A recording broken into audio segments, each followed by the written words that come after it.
MHT CET 2026 physics PYQ series मध्ये अजून एका चॅप्टरची आपण सुरुवात करत आहोत, ज्याचं नाव आहे वेव्स. हा चॅप्टर वेव फॅमिलीचा सेकंड चॅप्टर आहे. याच्या आधी आपण ऑसिलेशन्स कंप्लीट केलाय, तो बघून घ्या. तिथून 3 मार्क आहेत. या चॅप्टरला 3 मार्काचा वेटेज आहे आणि याच्यानंतर वेव ऑप्टिक्स त्याला सुद्धा 3 मार्काचा वेटेज आहे. म्हणजे टोटल वेव फॅमिली, कारण कन्सेप्ट सगळीकडे मोर ऑर लेस सेमच वापरतो, इथे 9 मार्क्सचा वेटेज आहे. म्हणजे जवळजवळ 20% of your CET paper. So हे चॅप्टर्स एकदम व्यवस्थित करा. आपण पटकन आता वेव्हजला सुरू करू. सुरू करायच्या आधी तुला हे तर कळालं पाहिजे की सर वेव काय असतं. काय असतं सर वेव? सांगतो वेव काय असतं. ते सांगायला आपण काय करू, आपल्या वर्गातल्या 2 विद्यार्थ्यांना बोलू. एकाचं नाव आहे चंगू आणि दुसऱ्याचं नाव काय सर? मंगू. ओके, चंगू आणि मंगूला आपण बोलवलेलं आहे.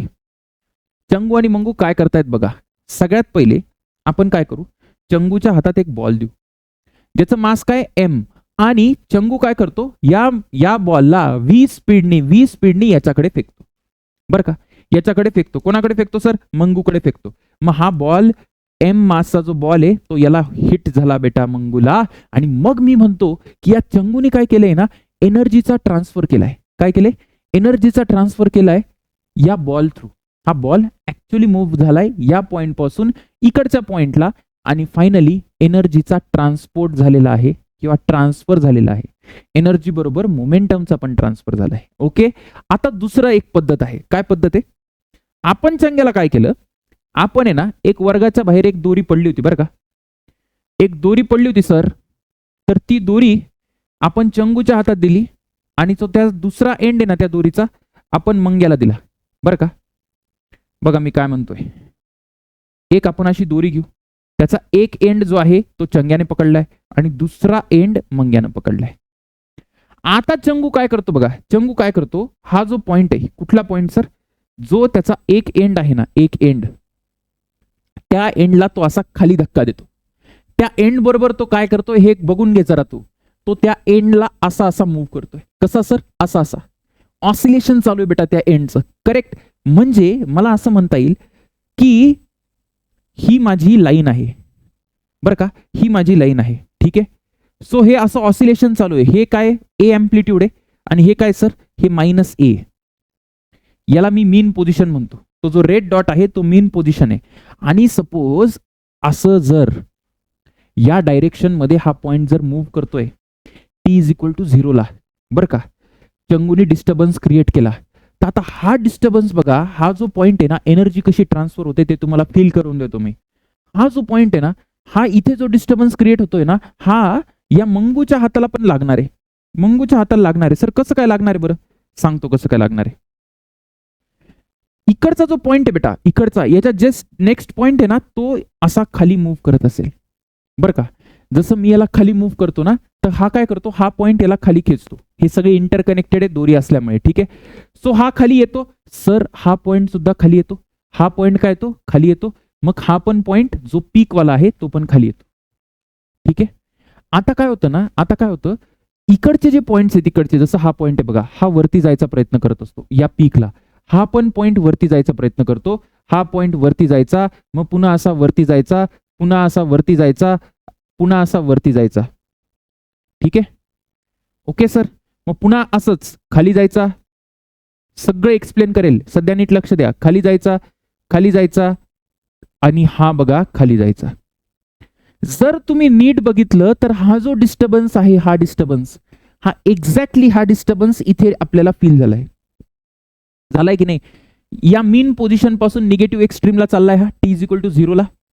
काही वेळानंतर हा पॉइंट सुद्धा जो मंगूच्या हातात आहे तो जाणार आहे एक्स्ट्रीम पोझिशनला with the same velocity, same acceleration, सगळं सेम राहील त्याचं. आणि तो काही वेळ म्हणजेच टाइम पिरियड. तो काही वेळ म्हणजेच काय सर? Time period. आलं लक्षात मी काय म्हणतोय? तर अशा फॉर्म मध्ये डिस्टर्बन्स चंगूने मंगूला ट्रान्सफर केलाय, पण या प्रक्रियेमध्ये जे मीडियम आहे किंवा जे पार्टिकल आहे त्याचा ट्रान्सपोर्ट झालाय का? नाही. पार्टिकल तर असा ऑसिलेट करतोय सर, है ना, असा ऑसिलेट करतोय. म्हणजे पार्टिकलचा ए पॉइंट पासून बी पॉइंटला मोशन न होता एनर्जीचा ट्रान्सफर होतोय आणि या प्रक्रियेला आपण म्हणतो wave. This is called as what? Wave. आधीच्या केसमध्ये बेटा ऍक्च्युअल पार्टिकलचं मोशन होत होतं एनर्जी आणि मोमेंटमचा ट्रान्सफर करायला. अजून काही गोष्टी तुम्ही समजून घ्या. काय समजायचंय मला सांगा, एनर्जीचा ट्रान्सफर कसा झाला. तुम्ही जर नीट बघितलं तर हे सगळे कसे मूव्ह करतायत, हे सगळे पार्टिकल बेटा आता असे खाली मूव्ह करतील, मग ते खाली करतील, परत वरती करतील, असं ऑसिलेट करत राहतील ते, बरोबर. म्हणजे पार्टिकल्स ऑफ द मीडियमचं व्हर्टिकल ऑसिलेशन आहे. मात्र जो एनर्जीचा ट्रान्सफर होतोय ना तो असा हॉरिझॉन्टल ट्रान्सफर होतोय. कसा ट्रान्सफर होतोय सर? हॉरिझॉन्टल ट्रान्सफर होतोय. म्हणून आपण याला कुठली वेव्ह म्हणतो? ट्रान्सवर्स वेव्ह म्हणतो. मी सगळं लिहून देईल, काळजी करू नको, सध्या समजून घे मी काय म्हणतो. सो वेव्ह काय? एनर्जी आणि मोमेंटमचा transfer without actual motion of the particle, without actual transfer of the particle from point A to B. एनर्जीचा ट्रान्सफर कसा व्हायला लागला? एक्सला, आणि मोशन ऑफ द पार्टिकल वायला. म्हणून हे कुठली वेव्ह आहे? ट्रान्सवर्स वेव्ह आहे. ठीक आहे. थोडंसं अजून काही गोष्टी समजून घ्या. आधी तुम्हाला ॲनिमेशन दाखवतो. हे बघा दिसतंय का? ही वेव्ह आहे. ओके. इथे जर बघायला गेलं तर हा चंगूचा हाच पॉइंट मी म्हणत होतो. हा पॉइंट कसा ऑसिलेट करतोय? असा ऑसिलेट करतोय. आणि डिस्टर्बन्स कसं जाताना दिसतोय तुम्हाला? डिस्टर्बन्स सर एक्सला जाताना दिसतोय. So this is called as a transverse wave. ठीक. अशा पद्धतीने आपलं दुसरी वेव्ह असते which is called as what? आपल्या याला म्हणतो बेटा लॉन्जिट्युडनल वेव्ह. लॉन्जिट्युडनल वेव्ह मध्ये काय होतं? जे मीडियमचे पार्टिकल्स आहेत, जसं मी बोलतोय, आता मी तुमच्याशी बोलतोय, सपोज तुम्ही वर्गात बसलात, माझ्या समोरच बसलात, तर मी बोललेला जो साऊंड आहे, साऊंड एनर्जी आहे, ती तुमच्या कानापर्यंत कशी पोहोचते? तर ती या प्रक्रियेने पोहोचते की हे जे मीडियम एअर पार्टिकल्स आहे ना, एअर पार्टिकल्स, ते काय होता? जसं मी बोलतो, जसं सोर्स बोलतो ना, तसं कंप्रेशन तयार होतं. कंप्रेशन. मग कंप्रेशन जेव्हा परत असं होतं तर rare fraction, compression rare fraction असं होतंय. बघा तुम्ही कुठलाही एक पार्टिकल बघितला ना, तो पार्टिकल असा ऑसिलेट करतोय, असा ऑसिलेट करतोय की नाही? तो ऍक्च्युअली हा पार्टिकल इथे चाललाय का? ऍक्च्युअल मध्ये मी जे बोलतोय तो जो एअर पार्टिकल आहे, जो माझ्या तोंडाच्या जस्ट बाहेर आहे, तो कानाला येऊन तुझ्या धडकतोय का? बिलकुल नाही. तो फक्त आजूबाजूच्यांना धक्का देतोय. आलं लक्षात? So this is called as a longitudinal wave. याला वेव्ह का म्हटलं सर? वेव्ह यासाठी म्हटलं कारण ऍक्च्युअल मोशन किंवा actual transfer of the particle होत नाहीये. दुसरी गोष्ट अशी बेटा की इथे हाय प्रेशर जिथे असेल त्याला आपण म्हणायचं क्रेस्ट. क्रेस्ट म्हणजे काय? क्रेस्ट म्हणजे हे टॉपचे पॉइंट्स है ना. हाय प्रेशर म्हणजे क्रेस्ट आणि लो प्रेशर म्हणजे काय? लो प्रेशर म्हणजे ट्रफ्स. ओके. हे मी लिहून दिले, काळजी करू नको. सो हे आपल्याला एकदम बेसिक कळालेलं आहे. एकदा बघून घेऊ बरं काय काय चर्चा केली आतापर्यंत. वेव्ह जी आहे, वेव्ह काय सर? वेव्ह.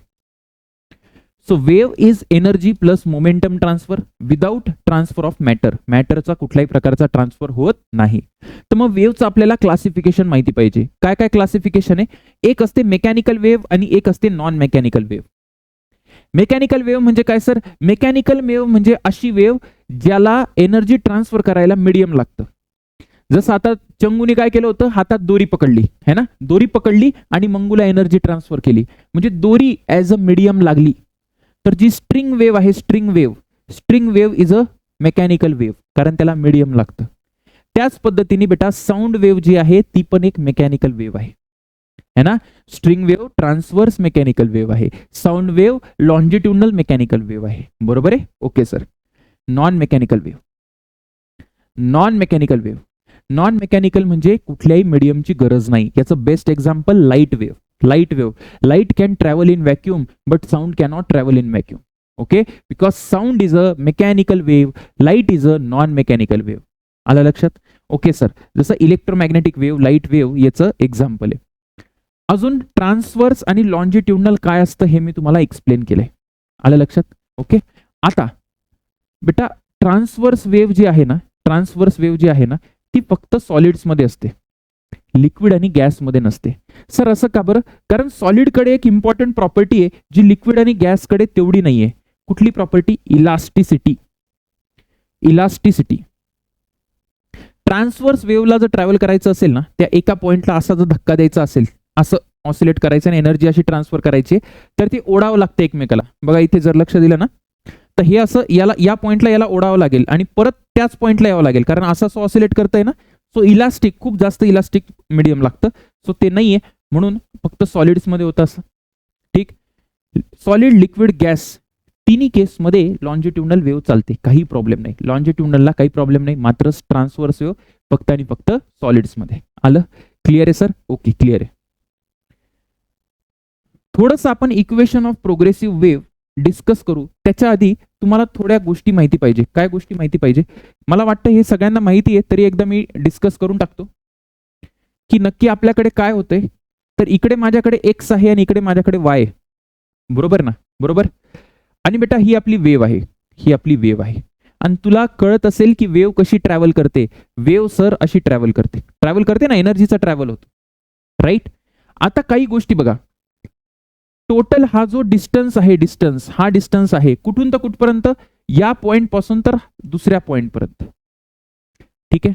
तर या डिस्टन्सला आपण काय म्हणतो? दिस इज कॉल्ड ॲज लॅम्डा. याला आपण म्हणतो बेटा वेव्ह नंबर. वेव्ह नंबर नाही, वेव्ह लेंथ. Wave length. त्याच्यानंतर हा डिस्टन्स कव्हर करायला जो टाइम लागतो ना, त्याला आपण काय म्हणतो? Time period. त्याला टाइम पिरियड म्हणतो. म्हणजे मला असं म्हणता येईल बघा, हा जो टाइम पिरियड आहे ना, लॅम्डा आणि टाइम पिरियडचं जे रिलेशन आहे ते काय? So distance is equal to काय असतं? डिस्टन्स इज इक्वल टू असतं स्पीड इंटू टाइम. सो याची जर वेव्हची स्पीड मी व्ही वेव्ह अशी पकडली, वेव्हची स्पीड आहे बरं का, असं चालली बेटा वेव्ह, एका स्पीडनी चालली आहे, आणि into time period. So time period किती आला माझ्याकडे? टाइम पिरियड आला sir lambda divided by velocity of wave. Okay, आलं लक्षात? त्याच्यानंतर अजून काही टर्म्स आहेत ते तुम्हाला माहिती पाहिजे. तसा एक टर्म आहे के. के काय सर? के असतो angular wave number. Angular wave number. Angular wave number. त्याचा फॉर्म्युला तुम्ही सरळ लक्षात ठेवा. के इज इक्वल टू असतो 2 pi by lambda. 2 pi by lambda. त्याचबरोबर ओमेगा तर तुम्हाला आधी पण माहिती आहे काय असतो? 2 पाय बाय टी, है ना सर? हे काय सर? बेटा हे अँग्युलर फ्रिक्वेन्सी आहे, हे सगळ्यांना माहिती आहे. Angular frequency. Angular frequency.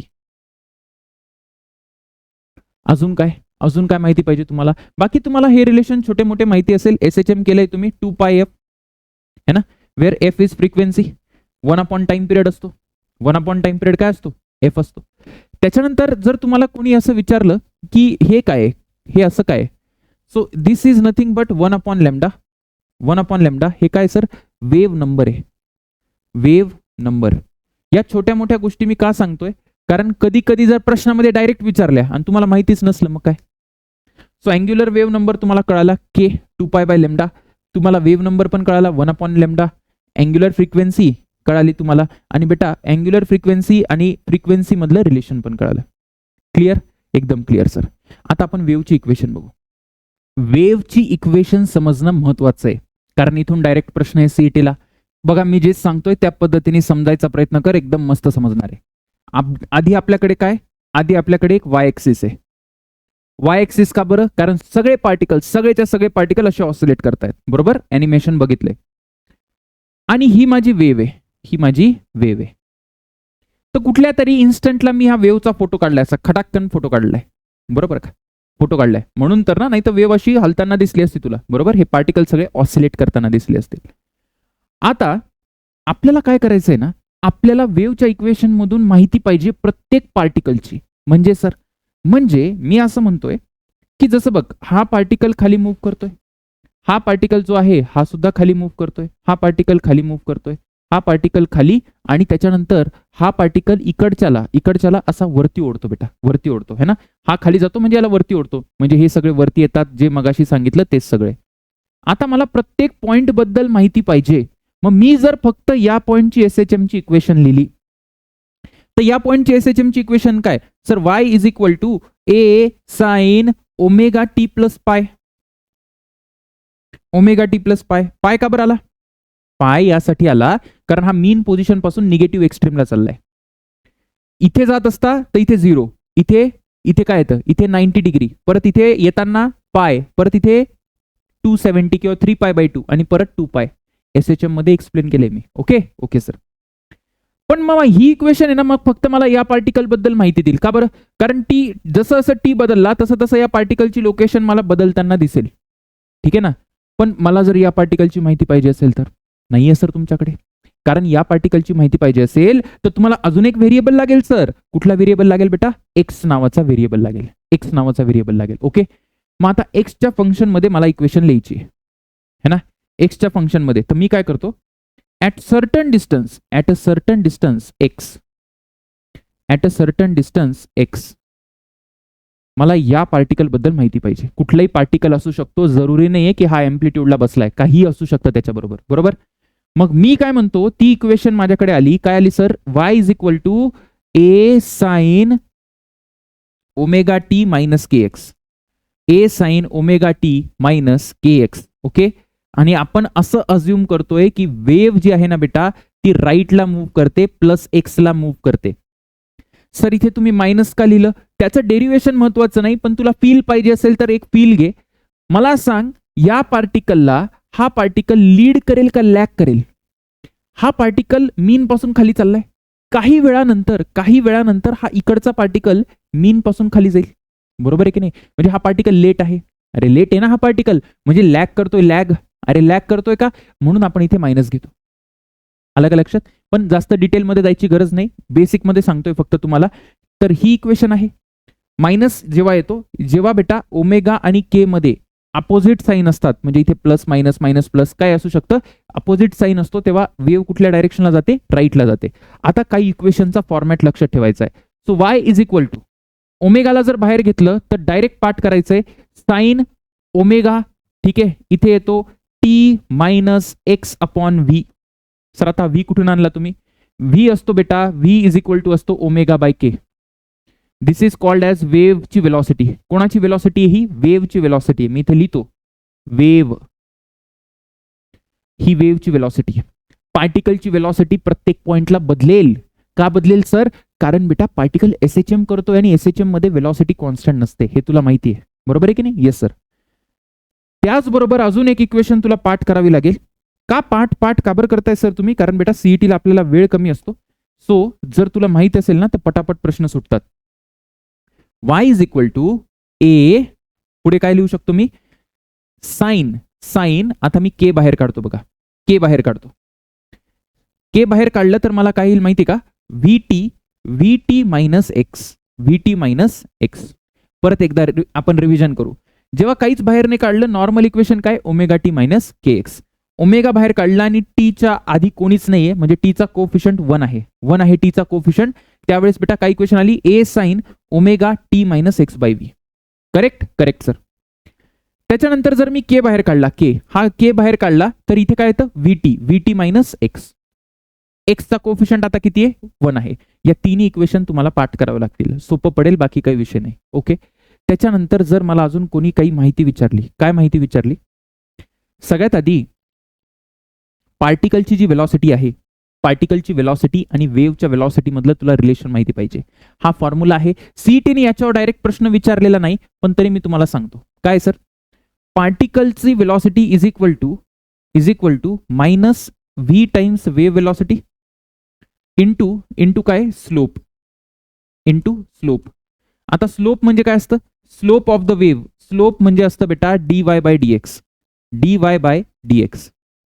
कुठल्याही टाइमला आपण स्लोप घेतो. सपोज एखादा टाइम घेतला, मी फोटो काढला, आता मला स्लोप पाहिजे कुठल्याही पॉईंटचा. ठीक आहे ना? तो dy बाय dx. जर तुम्ही dy बाय dx करायला गेला तर काय येईल? सपोज या इक्वेशन मधून मी dy बाय dx लिहिला ना, तर काय येईल याचं डिफरन्शिएशन? तर मी तुम्हाला ते लिहून देतो. याला एक्सच्या रिस्पेक्टमध्ये डिफरन्शिएट करायचंय, म्हणजे मी टाइमला कॉन्स्टंट पकडतोय. सो मला या पॉइंटला जर स्लोप पाहिजे तर मी याला डिफरन्शिएट कसं करेल? साइनचं डिफरन्शिएशन काय असतं sir? Cos omega T minus के एक्स. पण चेन रूल जर तुम्ही शिकला असाल गणितात तर तुम्हाला माहिती असेल की याचं पण डिफरन्शिएशन मला करावं लागेल. सो हे येईल बेटा मायनस ए के. ठीक आहे, मायनस ए के. राहील लक्षात? Okay sir. आता हे झालं. बरं, याच्यावर सीईटीने प्रश्न नाही विचारले. कशावर विचारले मी सांगेल, पण मी सगळंच कव्हर करतोय म्हणजे काही सुटायला नको आपलं.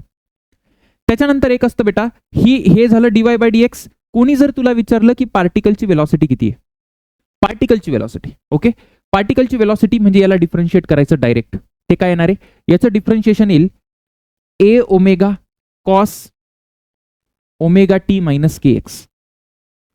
बघा, याचं डिफरन्शिएशन करताना पार्टिकलची वेलॉसिटी पाहिजे, म्हणजे मला एक्स कॉन्स्टंट पकडावं लागेल. कुठे पण जा तुम्ही, सपोज इकडून इकडे गेला या पॉइंटला, इथे बघायचं मला पार्टिकलची वेलॉसिटी कुठल्याही टाइमला. हे पार्टिकल असं ऑसिलेट करत असेल, राईट, असं ऑसिलेट करत असेल. सो याला जर डिफरन्शिएट केलं विथ रिस्पेक्ट टू टाइम, तर साईनचं डिफरन्शिएशन येईल कॉस आणि ओमेगा टी, कारण टाइमच्या रिस्पेक्टमध्ये करतोय, सो चेन रूल नुसार हा ओमेगा बाहेर येईल. सो हे आलं a omega cos omega T minus K x. आता व्हीपी मॅक्स, पार्टिकलची मॅक्सिमम वेलॉसिटी किती असते, ती असते ए ओमेगा. अहो सर, हे तर एसएचएम वालच आहे की a omega. Yes, this is SHM only. Particle तर बेटा आपला एसएचएम करतोय, बरोबर आहे की नाही. आणि सगळेच्या सगळे पार्टिकल ना ए अँप्लिट्यूडने एसएचएम करतायत. आणि हे सगळे पार्टिकल एका फेजमध्ये नाही आहेत. कुठले कुठले पार्टिकल फेजमध्ये, बघा, हा पार्टिकल आणि हा पार्टिकल फेजमध्ये. हा जो चंगूनी डिस्टर्बन्स क्रिएट केला होता ना, तो या पॉइंटला मंगू बरोबर एकदम मॅच झालेला. कारण बाकी मग हे याला लॅग करते, हे याला लॅग करते, हे याला लॅग करते, हे चालू राहील. आपण यू फेजला जेव्हा समजेल तेव्हा यू. ओके, कळालं तुम्हाला, कळालं. आता हे जर आपल्याला माहिती असेल, हे मोर दॅन इनफ आहे. याच्यानंतर आपण प्रश्न सोडवू. सर प्रश्न कसे सोडवायचे, ठीक आहे. पहिला प्रश्न डायरेक्ट. आता मजा येणार आहे. The speed of the wave in a certain medium is 960. मला स्पीड ऑफ द वेव्ह दिली बेटा. वेव्हची स्पीड दिली आहे सर, किती दिली आहे, 960. वेव्ह कशी जात होती, वेव्ह अशी जात होती. अच्छा, एक विषय तर सांगायचा राहिला, काय, हे तेव्हा जेव्हा वेव्ह कुठे होती आपली, पॉझिटिव्ह एक्सला. जर वेव्ह निगेटिव्ह एक्सला असती, बेटा, तर इथे मायनसच्या जागी प्लस येतं. मी इथं नोट म्हणून लिहितो, लिहू आपण. Note if wave travel positive X. जर वेव्ह पॉझिटिव्ह एक्सला गेली तर माझी जी वेव्हची इक्वेशन बनेल y is equal to A sine omega T plus K X बनेल. ओके, प्रॅक्टिस करू, मजा येईल. तर मला वेव्हची वेलॉसिटी 960 आहे. त्याच्यानंतर 900 waves pass over a certain medium in a half minute. बघा काय म्हणताय ते, 900 वेव्ह, किती वेव्ह, 900 वेव्ह 30 सेकंदामध्ये, हाफ मिनिट म्हणजे 30 सेकंदामध्ये पास करतायत. मला सांग किती वेव्स एका सेकंदामध्ये पास करतील. जर तू याला 30 ने डिवाइड केलं तर बेटे किती येईल, 30 वेव्ह बेटा एका सेकंदामध्ये पास करतील. गणित येतं का तुला, गणित? अरे याला जर 30 ने डिवाइड केलं तर इथं 30 येईल की नाही, हो की नाही. So number of waves in 1 second, number of waves passing through 1 second, म्हणजे दिस इज नथिंग बट फ्रिक्वेन्सी, बरोबर आहे की नाही. Number of waves in 1 second, किंवा मी याला असंही म्हणू शकतो 30 सायकल्स. अरे एका वेव्ह मध्ये 1 सायकल होते, 30 सायकल एका सेकंड मध्ये पास होत आहेत, बरोबर. म्हणजे असं मी म्हणू शकतो की मला फ्रिक्वेन्सी दिली आहे. मला काय दिली आहे, फ्रिक्वेन्सी दिली आहे. किती दिली आहे सर, 30 सायकल्स पर सेकंड. यालाच आपण number of cycles per second, किती वेव्स दिसत आहेत मला एका सेकंड मध्ये, that is also called as hertz. ते अजून एक युनिट आहे बेटा त्याचं, हर्ट्ज. सो त्यांनी तुम्हाला वेड्यात काढायला ही बेसिक गोष्ट फक्त दिली आहे. जर तुम्हाला एवढं कळालं तर आता प्रश्नामध्ये दम नाही. कुठला फॉर्म्युला वापरायचा, मी तुम्हाला मगाशी फॉर्म्युला दिला होता, velocity of wave is equal to wavelength divided by time period, किंवा याला असंही लिहू शकतो 1 टाइम पिरियड म्हणजे फ्रिक्वेन्सी असतो, म्हणजे lambda F. Yes or no, lambda F. Okay, so मला आता व्ही वेव्ह किती येईल बेटा, 960 इज इक्वल टू वेवलेंथ किती आहे माहिती नाही, काढायची आपल्याला. फ्रिक्वेन्सी आहे का, फ्रिक्वेन्सी दिली आहे 30. याला कॅल्क्युलेट केलं तर किती येईल, 96/3 म्हणजे आलं 32. वेवलेंथ किती आली सर, 32 मीटर. किती अवघड प्रश्न आहे बघा, किती अवघड प्रश्न आहे ना, अत्यंत अवघड आहे सर. हे बघा, हे फेवरेट प्रश्न आहे आपले. काहीच करायचं नाही, a simple harmonic progressive wave. Progressive का बरं नाव दिलं, प्रोग्रेसिव्ह यासाठी दिलं कारण ती वेव्ह ट्रान्सफर होते, एनर्जी ट्रान्सफर होते म्हणून, है ना. अजून एक वेव्हचा टाईप असतो स्टेशनरी वेव्ह, तिथे एनर्जीचा ट्रान्सफर होत नाही, ते पुढे बघू आपण. याची आपल्याला इक्वेशन दिली बेटा. If the wave velocity is 1/8 of maximum particle velocity, नीट लक्ष दे, वेव्ह वेलॉसिटी 1/8, कोणाचा 1/8 ते, मॅक्सिमम पार्टिकल वेलॉसिटीचा 1/8 ते. ओके सर, मला सांग वेव्ह वेलॉसिटीचा फॉर्म्युला लिहून दिलाय मी, omega by k. Is equal to maximum particle velocity किती असते ए ओमेगा. अरे लिहून दिले का. Yes sir. Divided by 8. Omega omega cancel. Omega omega cancel. विचारलं काय मला विचारलं बेटा वेवलेंथ. काय विचारले सर वेवलेंथ. कुठून येणार वेवलेंथ मला सांग. वेवलेंथ कुठून येणार आहे. बघा मी असं करू शकतो की 1 अपॉन एक काम करू आपण के ला काय लिहू शकतो आपण. के किती आला बेटा इथून. के आला सर 8 अपॉन ए. के किती आला 8 अपॉन ए. 8 अपॉन ए. के आणि वेवलेंथचं रिलेशन माहिती का तुला. अरे के इज इक्वल टू काय असतो 2 pi by lambda. So 2 pi by lambda is equal to 8 upon a. आलो इथपर्यंत. आलो सर. आता 2 1 2 2 इंटू 4 आलं बेटा. आता इथे मला काय पाहिजे वेवलेंथ पाहिजे. सो वेवलेंथ किती आलं a pi by 4. Wavelength is equal to किती आलं a pi by 4. A pi by 4 आली का वेवलेंथ ए पाय बाय 4. आता एम्प्लिट्यूड काढता येईल का. कुठे एम्प्लिट्यूड कुठे एम्प्लिट्यूड. अरे हे दिसते का तुला एम्प्लिट्यूड. हे समजतं का तुला एम्प्लिट्यूड असतं हे म्हणून. अरे समजतं की नाही. Yes sir. सो मी असं डायरेक्ट लिहितो बेटा wavelength is equal to Y naught pi by 4. कुठला ऑप्शन आहे. कुठला ऑप्शन आहे सांग. B option. किती अवघड आहे बरं. काहीच केलेलं नाही मी. जे प्रश्न म्हणतोय ना त्याला फॉलो करत गेलो निश्चितपणे आन्सर येईल. फक्त प्रॅक्टिस केली ना तर हे सगळे फॉर्म्युला तुम्हाला जमतील मग हळूहळू. पुढे बघा. पुढे काय प्रश्न आहे. पुढे आपल्याला बेटा नॉट ट्रू विचारले. नॉट ट्रू यापैकी काय बरोबर नाहीये वेव्ह इक्वेशन साठी. दिस इज वेव्ह इक्वेशन. ओके. आता फ्रिक्वेन्सी वगैरे सगळंच काढू आपण. याचं सगळंच काढू. हा कुठला फॉर्मॅट आहे बरं. कुठला फॉर्मॅट आहे. हा कुठलाच फॉर्मॅट नाही. मी तुम्हाला काय काय दिलं होतं ओमेगा टी मायनस के एक्स बरोबर. ओमेगा बाहेर काढला तर T minus x by V आणि के बाहेर काढला तर व्ही टी मायनस एक्स बरोबर आहे ना. इथे तर तसं काहीच नाहीये. मग इथे एक गोष्ट करायची. आधी शिस्तीत ओरिजिनल वेव्ह इक्वेशन लिहा. बघा मी कशी लिहितो. वाय इज इक्वल टू या 2 पायला आतमध्ये घ्यावं लागेल तुला कारण आपल्या फॉर्मॅटमध्ये बसत नाही. जर इथे टी 0.01 च्या ऐवजी 1 असतं तर तो फॉर्मॅट आला असता. कुठला format sir T V T minus x. V T minus x नाही काय आलं असतं इथे T minus x by V आलं असतं है ना. आणि जर इथे 1 असता बेटा तर इथे व्ही टी मायनस एक्स आलं असतं. पण तसं नाहीये. सो मी काय करतो Y is equal to 2 sine 2 पायला आतमध्ये मल्टिप्लाय कर. किती येणार आहे 2 pi T upon 0.01 minus 2 pi x upon 50 आलं. आता हा प्रॉपर फॉर्मॅट झालाय. कम्पेअर करायला कोणासोबत कम्पेअर करायचं. Y is equal to A sine omega T minus K X. ठीक. सो आता आपण सगळंच काढून टाकू म्हणजे आपली प्रॅक्टिस होऊन जाणार.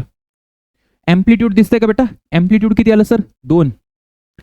त्याच्यानंतर इथे बघा ओमेगा म्हणजे ही पूर्ण टर्म. टीच्या आधी जेवढी टर्म आहे का तेवढी ओमेगा आहे. म्हणजे ओमेगा इज इक्वल टू किती आलं. ओमेगा आलं सर 2 पाय अपॉन 0.01 म्हणजे हे आलं 200 पाय. मला कोणी जर के विचारला के किती येणार आहे. के किती येईल. के म्हणजे किती येईल. के म्हणजे हा टर्म पूर्ण. के is equal to 2 pi bye 50. 2 pi bye 50 म्हणजे पाय बाय 25 बरोबर आहे. कोणी मला वेव्हची वेलॉसिटी विचारली. चल रे वेव्हची वेलॉसिटी विचारली. किती विचारली बेटा वेव्हची वेलॉसिटी. वेव्हची वेलॉसिटी काय असते ओमेगा बाय के. ओमेगा किती आहे 200 पाय अपॉन 5 पाय बाय 25 हे किती यायला पाहिजे. पाय कॅन्सल झालं. 25 इंटू 2 किती आलं 50. 5000 येईल की नाही. 5000 येईल की नाही. ओके सर आलं लक्षात. ठीक. आता पुढे काय. पुढे आपल्याला हे सगळं झालं आणि मग अजून काय विचारलंय. Which of the following is wrong वगैरे विचारलंय. ठीक. अजून मला जर कोणी मॅक्सिमम पार्टिकल वेलॉसिटी विचारली फक्त प्रॅक्टिससाठी करतोय आपण म्हणून मॅक्सिमम पार्टिकल वेलॉसिटी तर ती किती येईल. ती येईल बेटा ए ओमेगा म्हणजे सर ए काढलाय का आपण 2. ओमेगा काढलाय का 200 पाय म्हणजे हे किती आलं 400 पाय. आणि यांनी आता सीईटीने युनिट दिले का सेंटीमीटर मध्ये दिलंय. सो जे काही आन्सर येईल ना ते सेंटीमीटर पर सेकंड मध्ये येईल. ठीक आहे ना. सेंटीमीटर पर सेकंड मध्ये. Frequency of the wave is 100 hertz. Frequency पण काढून घेऊ. त्याच्यात काय मोठी गोष्ट आहे. इथं काढून घेऊ फ्रिक्वेन्सी आपण. ओमेगा आला ना. सो 200 पाय is equal to 2 pi F किती आलं बेटा 100. सो फ्रिक्वेन्सी बरोबर म्हणतायत ते 100च आहे. सो त्यांनी काय विचारलंय रॉंग. सो हे तर नाही आन्सर. हे आन्सर नाहीये. पुढे काय wavelength of the wave is 50 centimetre. Wavelength कुठे काढली का आपण. के काढला ना आपण. के काढला तर लेमडा पण काढता येईल. कसं. So pi by 25 is equal to 2 pi by lambda. 2 pi by lambda. इथून पाय पाय कॅन्सल झाला. लॅम्डा किती आला बेटा? 50. म्हणजे हे पण आन्सर नाहीये. रॉंग विचारलंय, wrong. Wave velocity is 2 centimetre per second. हे रॉंग आहे बघा. वेव्ह व्हेलॉसिटी किती आहे? 2 सेंटीमीटर पर सेकंड. हे रॉंग आहे ना. सो हे करेक्ट आन्सर पाहिजे. आपण वेव्ह व्हेलॉसिटी किती काढली होती? 5000 काढली होती. अरे काढली होती की नाही? 5000. Okay yes sir. Okay yes sir. Amplitude of the wave is 2 centimetre. Amplitude किती आहे? 2 आहे. बरोबर आहे. एम्प्लिट्यूड तर 2 आहे ना. म्हणजे हे पण आन्सर नाही आहे.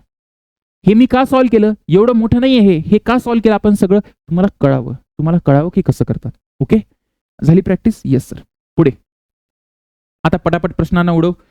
आपल्याला ही वेव्ह दिली आहे. मला सांगा ही वेव्ह कुठे चालली आहे? ही वेव्ह चालली असणार आहे निगेटिव्ह एक्सला. का निगेटिव्ह एक्सला? कारण इथे प्लस आहे बघा. इथे प्लस आहे. Yes or no? आता मी तुम्हाला इक्वेशन लिहून दिली. कुठे इक्वेशन लिहिली सर आपण? इथे इक्वेशन लिहिली बघा. Omega T plus K x. ही omega T plus K X. Okay. आणि सर इथे हे पाय बाय 3 काय? तो इनिशियल फेज आहे बेटा. इनिशियल फेज म्हणजे आपला जो पार्टिकल आहे ना तो कसा? तो असा इथून सुरू केला होता ना आपण इथून. तर तो इथून न करता ती वेव्ह कशी असेल माहिती का?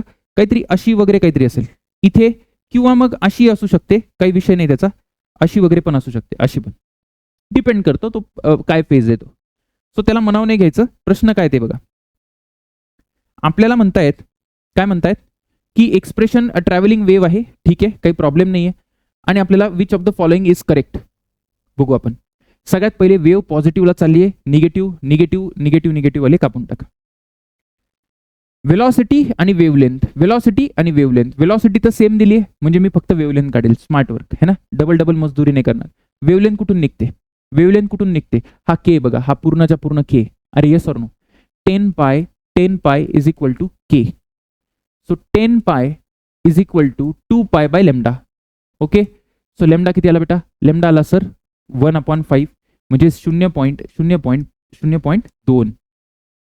0.2 म्हणजे कुठला आन्सर यायला पाहिजे? गॅरंटेड कुठला आन्सर यायला पाहिजे? आन्सर यायला पाहिजे सी.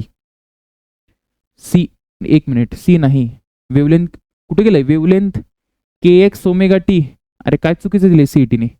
1/5 म्हणजे 1/5. इथं काहीतरी एडिट मारावं लागेल बरं का. हे चुकीचं आहे. 1/5 10 pi is equal to 2 pi by lambda. इथे 5 आला. 1/5 म्हणजे 0.2 असायला पाहिजे है ना. पॉझिटिव्ह एक्स विथ वेलॉसिटी ची वेलॉसिटी पण काढून बघू आपण. वेलॉसिटी किती येते? वेलॉसिटी येईल ओमेगा बाय के. ओमेगा किती आहे? हे बघा हा ओमेगा आहे 15 पाय. 15 पाय डिवायडेड बाय के. के आता काढला ना आपण 10 पाय. सो वेलॉसिटी आली 1.5. 1.5. सो 1.5 आणि इथं 0.2 पाहिजे यार. नाही तर मजा येणार नाही आपल्याला है ना. 0.2 पाहिजे. So correct answer is A. आलं लक्षात? ओके. Okay sir. पुढे बघा. A wave is travelling with a negative direction. Negative डायरेक्शनला चालली आहे. निगेटिव्ह डायरेक्शनला चालली म्हणजे प्लस मध्ये इक्वेशन येणार. Having displacement 3 centimetre along Y direction म्हणजे एम्प्लिट्यूड दिले बेसिकली. वेव्हलेंथ दिली बेटा 2 पाय आणि फ्रिक्वेन्सी दिली 1/2 पाय आणि विचारलं काय काय. तर सगळ्यात पहिले तुम्ही बघा इथे 3 सेंटीमीटर आहे. 3 सेंटीमीटर म्हणजे हे मीटरवाला जाऊ द्या. हे 10⁻⁻2 बरोबर असेल है ना. हे पण जाऊ द्या. हे पण जाऊ द्या. हे 1 बी आन्सर आलाय डायरेक्ट. अरे बी आन्सर आलं की नाही? Yes sir. कारण इथे काय पाहिजे? इथे -2 पाहिजे. सेंटीमीटर. मीटरचं सेंटीमीटर मध्ये. पण तुम्हाला मी हे सांगतो की इथे हे कसं आलं? के आणि आपण काय करू? के आणि ओमेगा काढून देतो मी तुम्हाला. सगळ्यात पहिले मला वेव्हलेंथ दिली. किती दिली वेव्हलेंथ? 2 पाय. मग मला के आला. के किती आला सर? 2 पाय बाय असतो लेमडा म्हणजे 2 पाय बाय 2 पाय म्हणजे 1 आला. बघा दिसतोय का इथं K1? अरे दिसतोय का? Yes sir. ओमेगा कसा काढला सर तुम्ही? सांगतो बघा. मला फ्रिक्वेन्सी दिली आहे. फ्रिक्वेन्सी आहे 1/2 पाय है ना. आणि ओमेगा काय असतो? ओमेगा असतो 2 पाय एफ. 2 पाय एफ म्हणजे हा आहे 2 पाय इंटू 1/2 पाय. 1/2 पाय. हे कॅन्सल होऊन जाईल. आन्सर काय आलं? 1. निघालं का? ओमेगा पण निघाला, के पण निघाला. विषय संपला. 2025चा प्रश्न आहे बघा किती सोपा आहे. एलिमिनेशनने पण डायरेक्ट करू शकता पण हे पण ठीक आहे. प्रोग्रेसिव्ह वेव्ह आपल्याला दिलंय. पुन्हा एकदा 2025चा प्रश्न आहे. काय विचारले आपल्याला त्यांनी? आपल्याला विचारलं बेटा velocity of wave. Velocity of wave. पुन्हा एकदा व्हेलॉसिटी ऑफ वेव्हला तोच फॉर्म वापरा. kx - omega T. के आहे किती? हा बघा. K is equal to 6. Omega is equal to 3. मग आता काय करायचं? ओमेगा बाय के केलं तर 3/6 म्हणजे 0.5. 0.5. आता सर आता हा पुन्हा एकदा प्रश्न. हे 2 प्रश्न दिले आपल्याला. तर या दोघांमध्ये 2 वेव्हज दिल्यात आपल्याला काय विचारले की कोणाचा सेम पिरियड आहे का, काय आहे का, काय कसं करणार. कॅल्क्युलेट करत बसू नका. ऐका मी काय म्हणतोय, नीट लक्ष दे. थोडंसं जर तुम्ही बघितलं तर या इक्वेशनला जरा नीट लिहू. y1 is equal to 2 sign 8 pi upon 0.2 T minus 8 pi upon 2x ही आली इक्वेशन. y2 काय sir, y2 is equal to 4 sine इथे येणार आहे 8 पाय टी अपॉन 0.16 आणि मायनस मायनस किती येणार आहे 8 पाय एक्स अपॉन 1.6. बरोबर ना, बरोबर. आता सेम पिरियड पिरियड कुठे असतो, ओमेगा 2 पाय बाय टी असतो ना, ज्याचा ओमेगा सेम त्याचा पिरियड सेम. बघा बरं दोघांचा ओमेगा सेम आहे का, मला तर दिसत नाही ओमेगा सेम, कारण इथं 0.2 आहे खाली, इथं 0.16 आहे. 8 पाय तो कॉमन आहे. सो हे तर नसणार. Same wavelength is 2 pi by lambda, म्हणजे लेमडा सेम पाहिजे. लेमडा सेम आहे का बघा बरं, हा असतो म्हणजे वेवलेंथ इज 2 पाय बाय के. अरे यार, के इज इक्वल टू असतो बेटा 2 पाय बाय लेमडा है ना, म्हणजे लेमडा किती आला 2 पाय बाय के. ज्यांचा के सेम त्यांचा लेमडा सेम. मग आता के कोणाचा सेम आहे, के तर या दोघांचा वेगवेगळा दिसायला लागला, सो हे पण येत नाही. सेम फ्रिक्वेन्सी पण येत नाही. अरे ओमेगा सेम नसला तर फ्रिक्वेन्सी काय सेम येणार आहे, मग काय येणार आहे sir, same velocity. Elimination. Okay, पण काढून दाखवतो मी तुम्हाला. रेशो घेऊन टाका बरं, रेशो घ्यायला गडबड करू नका. सेम वेलॉसिटी, याची वेलॉसिटी किती आहे पहिल्याची, मी म्हणतो v1. पहिल्याची वेलॉसिटी आहे काय येणार वेलॉसिटी सर, हे ओमेगा बाय के. हा के आहे आणि हा ओमेगा आहे.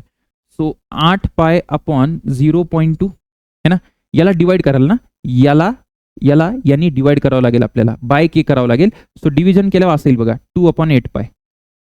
सो 8 पाय कॅन्सल झाला. हे किती यायला पाहिजे 20/2 म्हणजे 10. v2 काढला तर किती येईल, पुन्हा एकदा ओमेगा किती याचा 8 pi by 16, 8 pi by 0.16.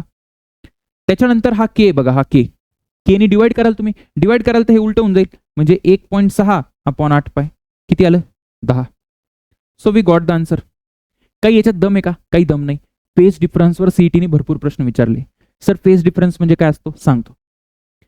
Phase difference सांगतो सर, मजा आली सर. वेव्ह मध्ये सोपा चॅप्टर आहे ना बेटा, खूप सोपा चॅप्टर आहे आणि पोट भरून मार्क्स मिळतात इथून, जर कळालं तर पोट भरून मिळतात. हा, तर पुन्हा एकदा माझ्याकडे y आहे आणि एक x आहे.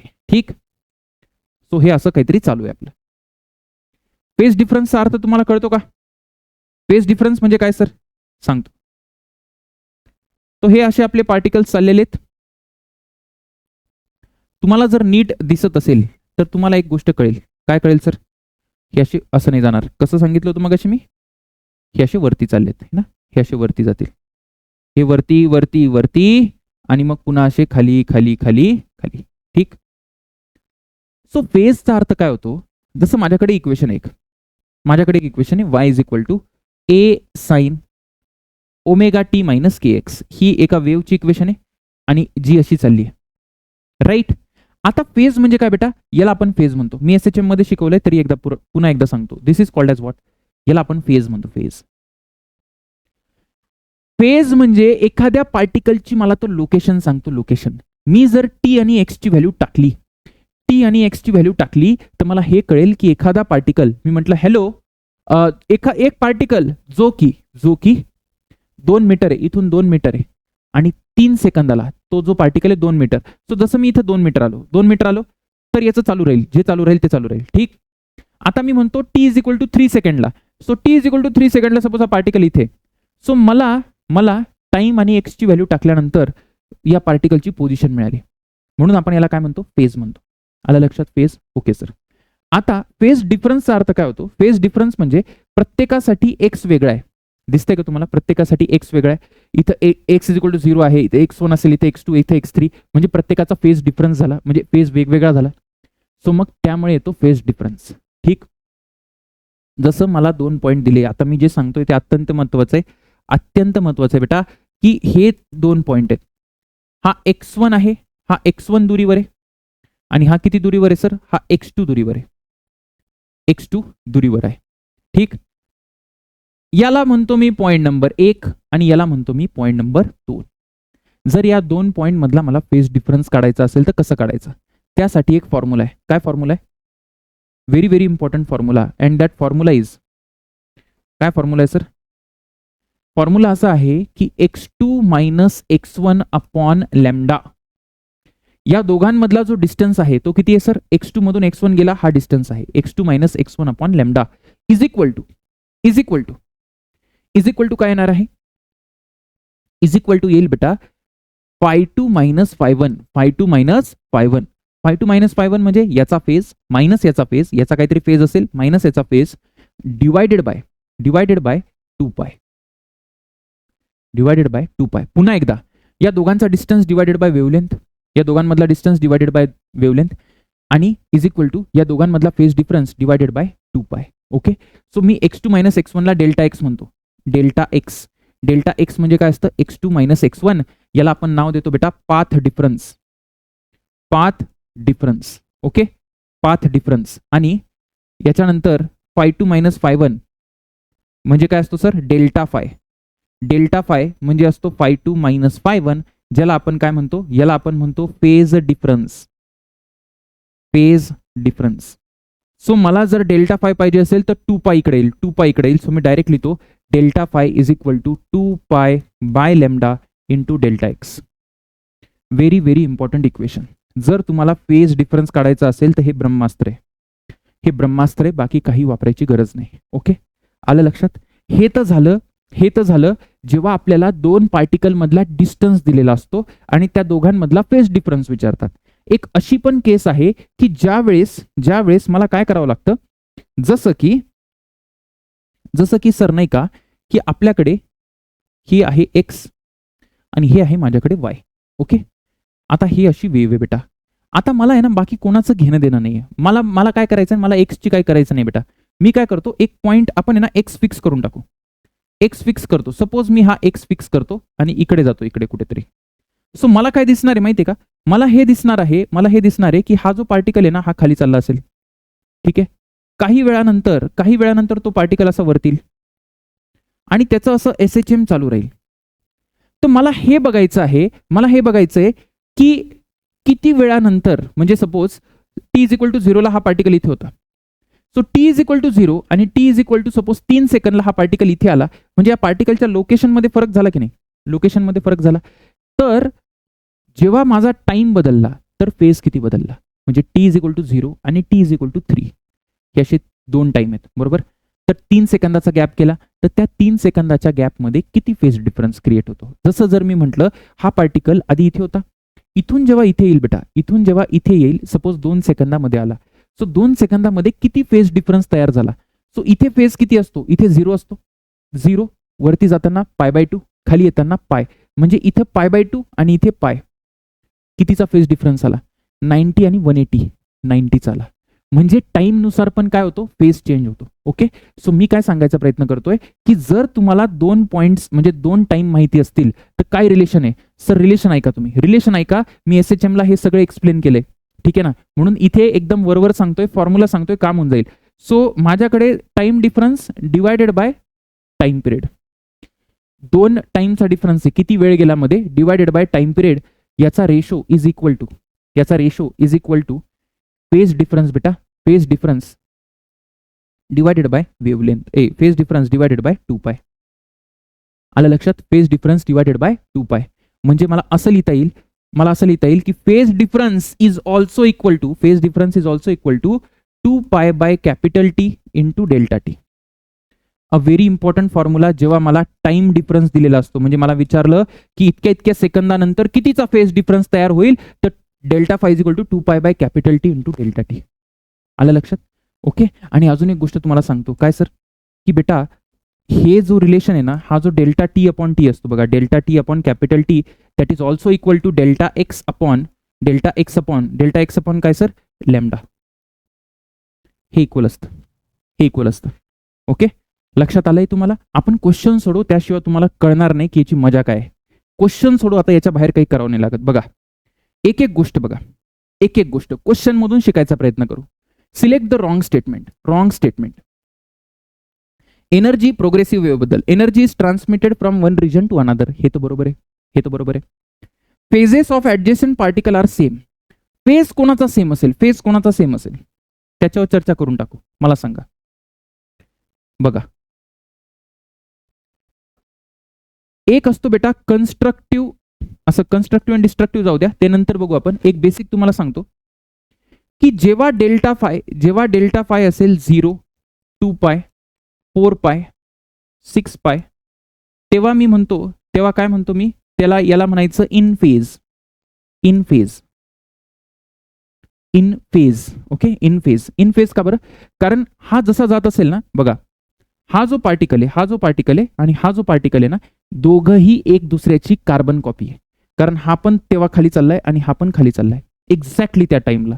त्यांची वेलॉसिटी, डिस्प्लेसमेंट, ऍक्सेलरेशन सगळं सेम असेल. सो मी म्हणतो हे आणि हे काय फेजमध्ये आहे, फेजमध्ये.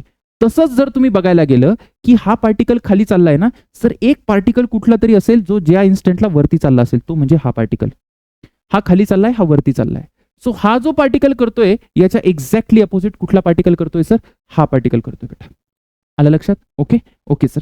सो जेव्हा माझ्याकडे डेल्टा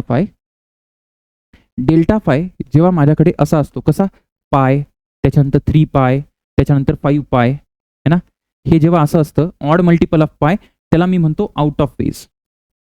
आउट ऑफ फेज, ठीक आहे, आउट ऑफ फेज. क्लिअर आहे? Out of phase. Okay sir. Out of phase म्हणजे अपोजिट करतात, अपोजिट बिहेव करतात. आता थोडंसं जर तुम्ही बघायला गेला तर तुम्हाला एक गोष्ट लक्षात येईल की जर हा 2 पाय आहे, किती आहे सर हा? 2 पाय. हा जर 2 पाय, मी तुम्हाला हे सांगतो की हा जो इन फेज आहे, बघा मी असं म्हणतो इन फेज. इन फेज कधी कधी येतं, याचा प्रूफ देईल मी तुम्हाला कधीतरी नंतर. सध्या लक्षात घ्या इन फेज. इन फेजचा अर्थ काय? इन फेज म्हणजे सगळं सेम आहे, बरोबर. इन फेज म्हणजे इथे 2 पाय आला पाहिजे, इथे किती आला पाहिजे बेटा? 2 पाय आला पाहिजे, किंवा 4 पाय आला पाहिजे, किंवा 6 पाय आला पाहिजे. इथे जर 2 पाय आला तर 2 पाय कॅन्सल, 2 पाय कॅन्सल, म्हणजे डेल्टा एक्स किती आला? लॅम्डा. डेल्टा एक्स किती आला? लॅम्डा. म्हणजे जर इन फेज असेल तर डेल्टा एक्स काय राहील? लॅम्डा.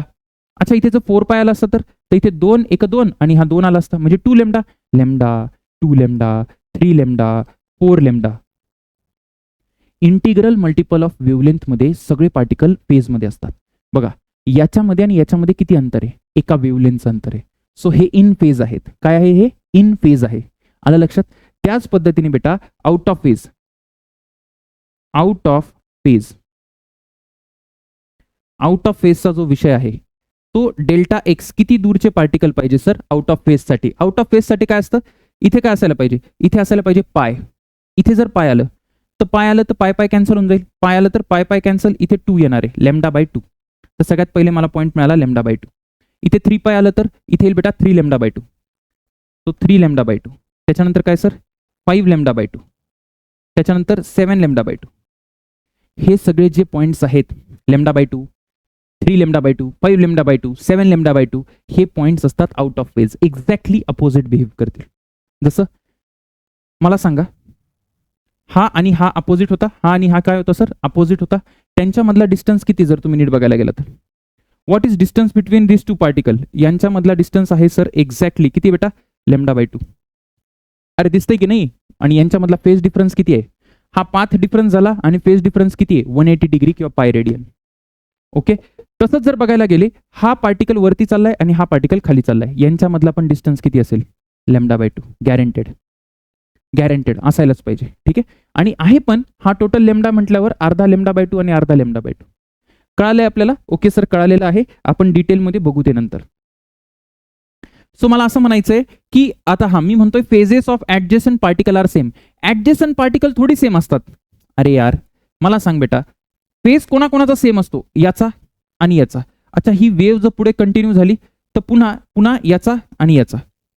हा अच्छा सर, एवढेच पॉईंट नाही, अजून तुम्हाला दाखवतो सेम फेजवाले. सपोज हा एक पॉईंट आहे, हा एक पॉईंट आहे, तर एक्झॅक्टली वेव्हलेंथ नंतर हा पॉईंट याच्यासारखा काम करेल. बघा हे 2 पॉईंट एकमेकासारखे काम करतील, कारण यांच्यामधला डिस्टन्स किती आहे? यांच्यामधला डिस्टन्स किती बेटा? यांच्यामधला डिस्टन्स आहे लॅम्डा. अरे हो की नाही? हो की नाही? Yes sir. अजून जर थोडं पुढे गेलो आपण, अजून पुढे गेल्यानंतर ही वेव्ह अशी एक्सटेंड केली जर मी, तर हा पॉईंट पण बघा तुम्ही, हा पॉईंट पण यांच्यासारखाच बिहेव करेल. हे सगळे इन फेज आहे. कारण मग आता याच्यामध्ये आणि याच्यामध्ये किती डिफरन्स आहे? याच्यामध्ये आणि याच्यामध्ये किती डिफरन्स आहे बघायला गेलं तर 2 वेव्हलेंथ आहे. 2 वेव्हलेंथ आहे. इंटिग्रल मल्टिपल ऑफ 2 पाय. म्हणजे मला काय म्हणायचंय, सेम फेज साठी ऍडजस्टंट म्हणजे आजूबाजूचे थोडे सेम फेज मध्ये असतात आणि हा काय सेम फेज मध्ये का? नाही नाही नाही, बिलकुल नाही. तर ते लेमडा, 2 लेमडा, 3 लेमडा, 4 लेमडा तसे असतात सेम फेज मध्ये. सो हे चुकीचं आहे बेटा. सो हे करेक्ट आन्सर आहे. Are you getting it? Are you getting it? Okay sir, okay. हा चला बघा, सेम क्वेश्चन आहे, सेम क्वेश्चन आहे. मी काय म्हणतोय, काय विचारलं त्यांनी विचारलं which of the following are in same phase. Same phase, same phase साठी फक्त हे बघायचं की त्यांच्यातला जो पाथ डिफरन्स आहे तो लेमडा आहे का, की 2 लेमडा आहे का, की 3 लेमडा आहे का, की 4 लेमडा आहे का, असं चेक करा. करता येईल? करू आपण. ए आणि बी मध्ये लेमडा दिसतोय का पाथ डिफरन्स? नाहीये. ए बी आन्सर नाही, नाहीये. अच्छा बेटा, बी आणि सी मध्ये लेमडा दिसतोय का? नाही नाही नाही, बी आणि सी मध्ये पण लेमडा नाहीये. का नाहीये सर? कारण हा सी पॉईंट थोडा खाली पाहिजे होता. सी पॉईंट काय पाहिजे होता? थोडा खाली पाहिजे होता. बघा, एक थोडंसं तुम्ही लक्ष द्या. ही वेव अशी एक वेव कंप्लीट झाली, ठीक आहे. आता हा ए पॉईंट आहे. ए पॉईंट म्हणजे मला या वेवचा हा भाग कापावा लागेल, ठीक. म्हणजे एक्झॅक्टली ए पॉईंट सारखा कोण बिहेव करेल? थोडंसं मी पुढे घेतो. बघा, हा डिस्टन्स लेमडा आहे का? लेमडा झाली का? एक पूर्ण वेव रिपीट झाली का? अरे झाली की नाही? येस. सो हे दोन्ही काय बेटा? हे दोन्ही फेज मध्ये आहेत. ओके. तसंच जर मला कोणाबद्दल चर्चा करायची? बी बद्दल करायची. सो बी साठी एवढी वेव मला कापावं लागेल, कारण एवढी वेव मी घेतली नाहीये. म्हणजे एवढी वेव याच्यानंतर मला ही वेव रिपीट करावं लागेल इकडे, इकडे. म्हणजे हा पॉईंट पाहिजे, पण तो पॉईंट नाहीये माझ्याकडे. सो ते फेज मध्ये नाही आहेत. ओके. त्याच्यानंतर बी आणि डी जर बघायला गेलं तर बी आणि डी तर मुळातच नाहीये. बघा, हा इकडे आणि हा इकडे काही संबंध नाही, ठीक. त्याच्यानंतर ई आणि बी, हा ई आणि बी आहे, ई आणि बी आहे. बघा, हे सेम आहे बेटा, हे सेम आहे. सर कसं काय? बघा, इथून जर बघायला गेलं तर ही एक वेव झाली, ही एक वेव झाली, ही एक वेव म्हणजे हा लेमडा झाला, आणि परत असं गेलं तर हा लेमडा झाला, म्हणजे 2 लेमडा. यांच्यामध्ये कितीचं अंतर आहे? 2 lambda. Are you getting? Are you getting? You must get it, you must get it. Answer is D. Displacement of 2 sinusoidal wave is given by the equation. आपल्याला 2 वेव्ह दिलेत, त्याचे डिस्प्लेसमेंट दिले. फेज डिफरन्स विचारला बेटा, direct विचारलंय. Phase difference between the 2 wave after time आणि x is equal to 5 centimetre. आता इथे काही फॉर्म्युला लावायची गरज नाहीये का? कारण मला टाइम आणि एक्स दोन्ही तर दिलेला आहे, दोन्ही तर दिलेला आहे. मला सांगा, पहिल्याचा फेज डिफरन्स काढता येईल का तुला? पहिल्याचा फेज डिफरन्स काय कर? 2 सेकंड. पहिल्याचा फेज काढ बेटा. 2 सेकंड आणि 5 सेंटीमीटर टाक. इथे करू बरं आपण. 20 × 5 मायनस 30 इंटू किती येईल? 30 × 2. ठीक आहे. 30 इंटू किती यायला पाहिजे? 2 यायला पाहिजे. आता इथे एक गोष्ट लक्षात ठेवा, हे 5 सेंटीमीटर आहे. काय सर? हे 5 सेंटीमीटर आहे. तर आपण त्याला एक काम करू शकतो. बरं जाऊ द्या, त्याला काही नाही केलं तरी ठीक आहे, पण करावं लागेल का? नाही, गरज नाही. 20 × 5 100, 100 मधून 60 गेले किती आलं? 40. हाला 5-1. अच्छा, 5-2 केलं गेलं तर सर? 5-2 करायला गेलो तर का नाही केलं? कारण डिफरन्सच आहे, तसंही कॅन्सल होऊन जाईल, ठीक आहे ना. सो इथे काय येईल बेटा? 25 × एक्स किती माझ्याकडे? 5 मायनस 40 × 2. टाइमची व्हॅल्यू टाक. 40 × 2 हे किती आलं? 25 5 125. 125 मायनस हे किती? 80. किती आलं पाहिजे? 125 मधून जर 80 गेले तर किती आलं? 45 आले का? 45 आलं. आता 5-2 - 5-1 करा. किती यायला पाहिजे? 5 रेडियन. काय आन्सर पाहिजे? 5 रेडियन. सो डायरेक्ट दिलेला आहे मला डायरेक्ट एक्स आणि टी ची जेव्हा व्हॅल्यू देतील, फेज डिफरन्स विचारला तर काहीच करायची गरज नाही, एकदम चांदी. What it? Okay sir. हा प्रश्न काय? Equation of wave. ठीक आहे, आपल्याला इक्वेशन दिली वेव्हची, y is equal to something. Sir इथं एक्स नाहीये, एक्स. तर बेटा त्यांनी काय केलं असेल? त्यांनी इथल्या पॉईंटची इक्वेशन दिली असेल, एक्स इज इक्वल टू 0 ची इक्वेशन दिली असेल, जो SHM करतोय. Okay, don't take tension. आणि ते म्हणतायत टोटल फेज म्हणजे याच्या आतली गोष्ट पाहिजे आपल्याला. टोटल फेज कधी पाहिजे? जेव्हा टाइम 7.5 सेकंद आहे, 7.5 सेकंद. आता जर मी ते टाइम टाकला तर मला अल्फा जोपर्यंत माहिती नाही तोपर्यंत टोटल फेज येणार नाही. मग अल्फा कसा काढायचा? अल्फा काढायला आधी तुम्ही ही कंडिशन वापरा. डिस्प्लेसमेंट 5 आहे जेव्हा टाइम 0 आहे. बघा मी काय लिहितो, माझ्याकडे आहे y is equal to 10 sine 2 pi t upon 30 plus alpha. आता मी y ला काय टाकतो? y ला टाका 5 is equal to 10 sine. Time जर 0 टाकला बेटा, इथे टाइम 0 टाकला तर फक्त अल्फा येईल, बरोबर? अल्फा येईल. आता इथून जर तुम्ही बघायला गेलं तर हे किती आलं? Half is equal to sine alpha. याचा अर्थ मला डायरेक्ट कळतंय की अल्फा इज इक्वल टू π/6 आहे. बरोबर ना, अल्फा पाय बाय 6 रेडियन मध्ये 30 डिग्रीला साइन हाफ असतो. आता जर तुम्हाला अल्फा कळाला की तुमचं आयुष्य सोपं झालं. टोटल फेजला काय लिहू शकतो मी? Total phase is equal to आहे सर, किती आहे बेटा? 2 pi t by 30 plus alpha. हा फेज आहे. कधी विचारलंय त्यांनी आपल्याला? 7.5 ला. तर टाका 7.5. सो 2 पाय बाय 30 7.5 अल्फाची व्हॅल्यू पाय बाय 6. तर 7.5 एक 7.5 4 बरोबर. हे पाय बाय 2 आलं. पाय बाय 2 प्लस पाय बाय 6. पाय बाय 2 प्लस किती? पाय बाय 6. किती येणार आहे ते? 2 pi bye 3. 2 pi bye 3. Rocket science आहे का? रॉकेट सायन्स आहे का? नाही. हा एकदम सोपे प्रश्न बेटा, गडबड करायची नाही. गडबड करायची नाही. या प्रश्नामध्ये काय विचारले? Phase difference between two successive crest. क्रेस्टचा अर्थ काय होतो? हे बघा, हे जर मी वेव्ह पकडली, क्रेस्ट म्हणजे असतं हे पॉइंट, आणि सर अजून कुठे क्रेस्ट सांगतो, अजून कुठे? अजून अशा वेव्ह घेऊ आपण, है ना, हीच वेव्ह आहे, ट्रॅव्हलिंग वेव्ह. तर हे जे पॉइंट्स आहेत हे क्रेस्टवाले पॉइंट आहेत. ठीक. आणि ट्रफ कुठे? तर हे ट्रफवाले पॉइंट बेटा, हे ट्रफवाले, जे एकदम मिनिमम अँप्लिट्यूड असतं. मिनिमम अँप्लिट्यूड म्हणजे -a म्हणायचंय मला. ठीक आहे ना. हे -a ट्रफ, आणि हे काय सर? क्रेस्ट आहे. मी इथं नाव देतो, हे क्रेस्ट, आणि हे काय सर? हे ट्रफ. आता मला एक गोष्ट सांगा, किती फेज डिफरन्स राहील क्रेस्ट आणि क्रेस्टमध्ये? तुम्हाला हे कळतंय का की याच्यामध्ये आणि याच्यामध्ये किती फेज डिफरन्स आहे, किती पाथ डिफरन्स आहे? लेमडा. अरे हो की नाही? लेमडा मगाशी सांगितलं होतं सर. हे टोटल लेमडा असतं, हे टोटल लेमडा असतं, पण हे मायनस करतोय आपण, हे मायनस करतोय, पण मग इथे प्लस पण करतोय, म्हणजे याच्या आणि याच्यामधला किती आहे सर? लेमडा. लेमडा म्हणजे 2 पाय, लेमडा म्हणजे 2 पाय. तेच जर क्रेस्ट आणि ट्रफ मधला फेज डिफरन्स विचारला असता, नेहमी लक्षात ठेवा, क्रेस्ट आणि ट्रफ मध्ये किती डिस्टन्स असतो? कुठला डिस्टन्स? हा, हे क्रेस्ट आहे आणि हा ट्रफ आहे. हा डिस्टन्स किती आहे सर? हा लेमडा बाय 2 असतो बेटा. मी मगाशी तुम्हाला फील करून दिलं होतं कसं, की हा जर खाली जात असेल तर हा वरती जातो. आउट ऑफ फेज म्हणजे लेमडा बाय 2. आलं लक्षात? In a progressive wave minimum distance between 2 particles differing in phase 2 पाय. 2 पाय डिफरचा अर्थ कळतो का? इन फेज लिहून दिलाय ना, 2 पाय 0. इन फेज म्हणजे काय? 2 पाय 4 पाय 6 पाय 0 पण येतं त्याच्यात. ठीक आहे. सो 2 पाय साठी काय असतं? लेमडा. सांगितले का? Okay sir. A simple harmonic progressive wave दिली मला. आता बघा, द डिस्टन्स बिटवीन 2 पॉइंट. आता तो फॉर्म्युला कामात येईल जो मगाशी आपण लिहिला होता. डिस्टन्स देऊन ठेवलाय मला काय दिलाय? डेल्टा एक्स दिलाय. किती दिलाय बेटा? डेल्टा एक्स दिलाय का विचारलाय? अच्छा, मग काय देऊन ठेवलाय? Delta five. डेल्टा फाय किती आहे सर? Pi by 3. मग आता काहीच करायचं नाही, डायरेक्ट फॉर्म्युला लावा, तुमचं आयुष्य एकदम सोपं होऊन जाईल. काय फॉर्म्युला आहे? Delta phi is equal to असतो बेटा 2 pi by lambda into delta X. लिहून दिलाय. डेल्टा फाय किती आहे? Pi by 3. Pi by 3 is equal to 2 pi by lambda. ठीक आहे. लेमडा कुठे सर? लेमडा आहे ना. लेमडा कुठे? अच्छा, 2 पाय बाय लेमडाचा अर्थ काय होतो? 2 पाय बाय लेमडा म्हणजे के असतो. अरे 2 पाय बाय लेमडाचा अर्थ काय होतो? के असतो ना, के. अच्छा सर, के किती इथे? के किती आहे? के किती बेटा? के किती आहे? 3 आहे. 3 दिसतंय का तुला? 3. Yes sir. मग इथे 3 टाकतो. 3 into delta X. So 3 cancel झाला? नाही, कॅन्सल नाही झाला. काय येईल? Delta X is equal to pi by 9. आलं का? पाय बाय 9. अरे आलं नाही आलं? पाय by 9 is this answer. Got it? पुढे बघा, पुढे काय sir? Phase difference between 2 point. परत एकदा मला फेज डिफरन्स देऊन ठेवलाय. सेम टाईपचे प्रश्न आहे बघा. फेज डिफरन्स दिलाय पाय बाय 3. काय विचारलंय सर? फ्रिक्वेन्सी ऑफ वेव्ह दिली बेटा. Distance between 2 point. Distance between 2 point. Distance between 2 point म्हणजे आपल्याला डेल्टा एक्स विचारलाय. सो पुन्हा एकदा तोच फॉर्म्युला, डेल्टा पाय इज इक्वल टू असतो 2 pi by lambda into delta x. Sir lambda तर दिला नाही, दिलाय, तुला दिसत नाही कसं? लेमडा इज इक्वल टू काय असतो? V into F. अरे हो की नाही? हो की नाही? हो की नाही?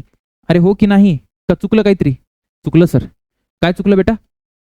काय चुकलं सांग बरं? व्ही इज इक्वल टू असतो एफ लेमडा. काय कळलं तुला? V is equal to F lambda. लिहून दिले का? अरे लिहून दिलंय? नाही लिहून दिलंय? Yes sir. मग व्ही किती माझ्याकडे? व्ही आहे बघा 330. 330 is equal to F. F किती बेटा? 50 आणि लेमडा. इथून लेमडा आला, therefore lambda is equal to किती? सो 330 बाय किती? 330 बाय 50. हे जर तुम्ही कॅल्क्युलेट केलं तर किती यायला पाहिजे?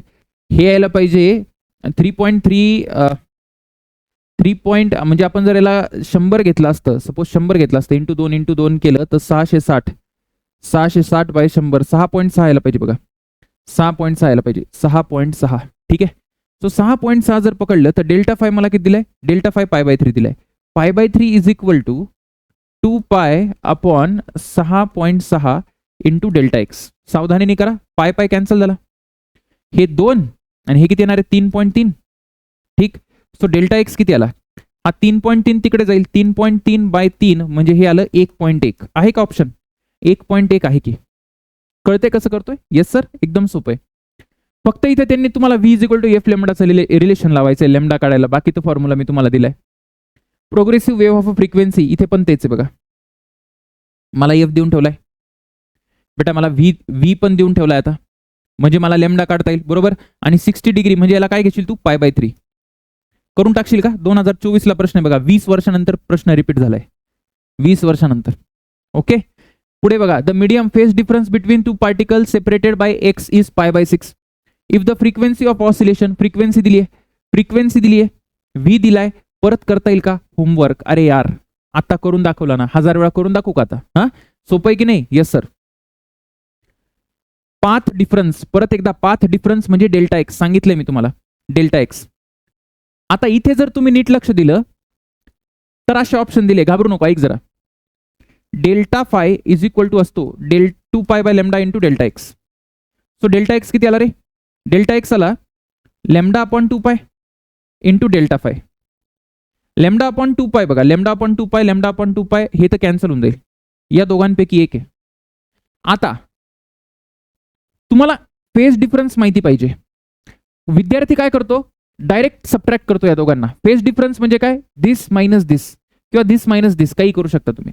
पण हा इथं कॉस आहे, तर आधी तुला काय करावं लागेल, याला साइन मध्ये करायचं, हे सेम असलं पाहिजे बरं का, हे साइन हे कॉस हे कॉस. तर मग एक काम कर, याला y2 ला लिही, किती लिही a2. कॉस किती असतो बेटा, कॉस असतो साइन 90 प्लस थिटा बरोबर ना. साइन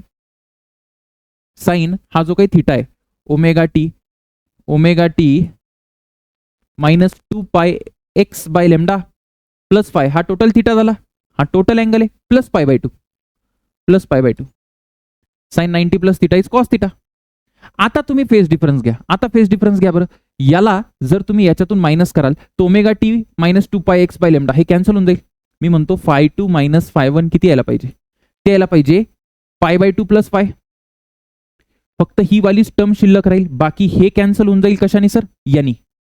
होणार की नाही. Yes sir. म्हणजे इथे जो आहे बेटा, इथे काय आलं पाहिजे सर, लेमडा अपॉन 2 पाय आणि पाय बाय 2 प्लस फाय. आलं लक्षात. Yes sir. म्हणून मी म्हणत होतो SHM is very important for waves, कारण हे SHM मध्ये मी अशा टाइपचे क्वेश्चन घेतलेत की जिथे कॉस दिलेला असतो. ठीक आहे. A progressive wave of a frequency, काय दिले आपल्याला, progressive wave of a frequency दिली आहे, वेलॉसिटी दिली आहे, जेवायला दिलेली नाहीये, वेवलेंथ काढायला दिली आहे. Okay. Through a medium the change in phase, आपल्याला डेल्टा फाय विचारलाय आणि टाइम इंटरवल म्हणजे यावेळेस मला डेल्टा टी दिलाय बेटा, डेल्टा टी किती दिलाय सर 0.01. ठीक आहे. मला फ्रिक्वेन्सी काढता येईल का, मला वेवलेंथ काढता येईल का, वेवलेंथ असेल सर काय असते, व्ही इज इक्वल टू काय असतो बेटा, एफ लेमडा असतो. सो लेमडा किती येणार आहे, व्ही अपॉन एफ है ना, V upon F. So V किती आहे सर तुमच्याकडे, व्ही आहे 350 अपॉन 50, हे किती झालं 7 झालं. ठीक आहे. आता माझ्याकडे वेवलेंथ आली, पण मला काय काढायचंय, मला डेल्टा फाय काढायचा आहे. सो डेल्टा फाय अपॉन 2 पाय लिहून दिलाय formula, delta phi upon 2 pi is equal to delta T upon capital T. अच्छा, वेवलेंथची गरजच नव्हती, मी पण काय वेवलेंथ काढत बसलो बेटा, टाइम पिरियड काढला तरी काम होऊन जाईल है ना. सो सर डेल्टा टी किती तुमच्याकडे, डेल्टा टी आहे 0.01 divided by capital T. Capital T काढता येईल का, कॅपिटल टी काय असतो 1 अपॉन फ्रिक्वेन्सी. अरे 1 अपॉन फ्रिक्वेन्सी असतो की नाही. ओके. सो हे याला गेलं तर किती येणार आहे, 50 इंटू 0.01 म्हणजे किती यायला पाहिजे ते 0.5. याचा अर्थ बेटा डेल्टा फाय किती आला, डेल्टा फाय आला सर 2 पाय इंटू 0.5. हा 2 पाय इकडे येईल म्हणजे किती आला पाहिजे डेल्टा फाय आला पाहिजे पाय. इझी आहे का, अरे इझी आहे का, हार्ड आहे. टाइमच्या टर्म्स मध्ये सगळे फॉर्म्युले, सगळे क्वेश्चन्स होतील बेटा तुझे फेजचे, काळजी करू नको.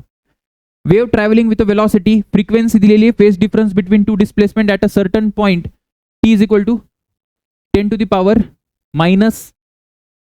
Second apart. आता डिग्रीमध्ये दिले, डिग्रीमध्ये घाबरू नको, ऐक जरा.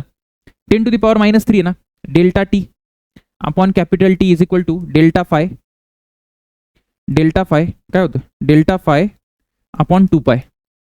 सो डेल्टा टी दिलाय का मला 10⁻³ फ्रिक्वेन्सी आहे का, फ्रिक्वेन्सी दिली बघा 400. म्हणजे टाइम पिरियड काय असेल, टाइम पिरियड असेल 1 अपॉन फ्रिक्वेन्सी म्हणजे 1/400 is equal to delta five.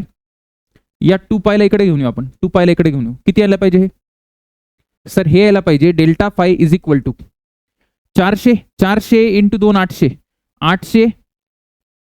800 pi into 10⁻³ म्हणजे हे यायला पाहिजे 0.8π. पण हे रेडियनमध्ये येईल. रेडियनचं डिग्रीमध्ये कसं करतात,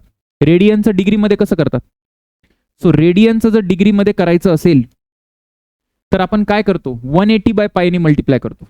अरे आपल्याला पाय नको आहे ना, म्हणून 180/π.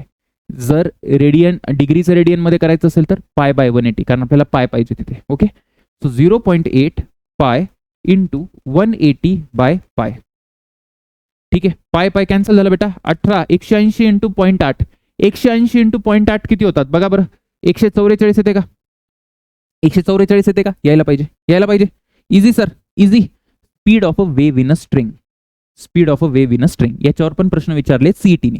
काय प्रश्न आहे, आधी तर कन्सेप्ट समजतो की माझ्याकडे एक स्ट्रिंग आहे. स्ट्रिंग म्हणजे सर दोरी. ही दोरी आहे आणि एखाद्या मासला मी ही दोरी बांधली आहे बरं का. सीईटी साठी या दोरीचं आपण वजन निग्लेक्ट करू. जेईला दोरीचं वजन असतं आणि त्याचे पण प्रश्न येतात. ठीक आहे, पण सीईटीला आतापर्यंत आलेला नाही आणि विचारणार पण नाही, मला वाटतं विचारणार नाही. ठीक आहे, आणि आपल्याकडे तेवढा वेळ पण नाही बेटा. ओके, सो मी असं म्हणतो काय, अझम्पशन काय इथे, अझम्पशन मास ऑफ स्ट्रिंग हे नेग्लिजिबल आहे, इज नेग्लिजिबल. Okay, negligible. आता जर मी इथं प्लग केलं म्हणजे इथं काहीतरी एक डिस्टर्बन्स क्रिएट करू आपण. इथे जर असा डिस्टर्बन्स क्रिएट केला, कसा डिस्टर्बन्स सर, असं मी पॉइंट मारलं बेटायला, तर काय होईल ना, अशी एक वेव्ह तयार होईल है ना, अशी वेव्ह तयार होईल आणि ती वेव्ह अशी जाईल. आता असं नाहीये की ती 1 2 3 लूप बनून जाईल, 4 जाऊ शकते, 5 जाऊ शकते, त्याच्याशी मला घेणं देणं नाहीये, ते पुढे येईल, हार्मोनिक्स मध्ये येतं ते. पण मग ही वेव्ह जाते ना, तर या वेव्हची काहीतरी वेलॉसिटी असते, वेलॉसिटी ऑफ वेव्ह जी आपण शिकलोय. याचे पार्टिकल्स ऑसिलेशन कसं होतंय, असं ऑसिलेशन होत असेल आणि वेव्ह अशी चालली वर्टिकल. ठीक आहे, तर तो जो वेलॉसिटी ऑफ वेव्हचा फॉर्म्युला आहे तो महत्वाचा आहे बेटा. That velocity of wave is equal to √T/μ. Sir what is T, T is tension. हे टी काय, टेन्शन. NLM शिकलात का, ते टेन्शन आहे हे बरं का.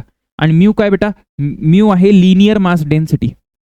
लिनियर मास डेन्सिटी रोटेशन मध्ये सांगितलं होतं मी, लिनियर मास डेन्सिटी काय असतं ते. काय असतं सर लिनियर मास डेन्सिटी, मास पर युनिट लेंथ. बघा मी सांगतो तुम्हाला.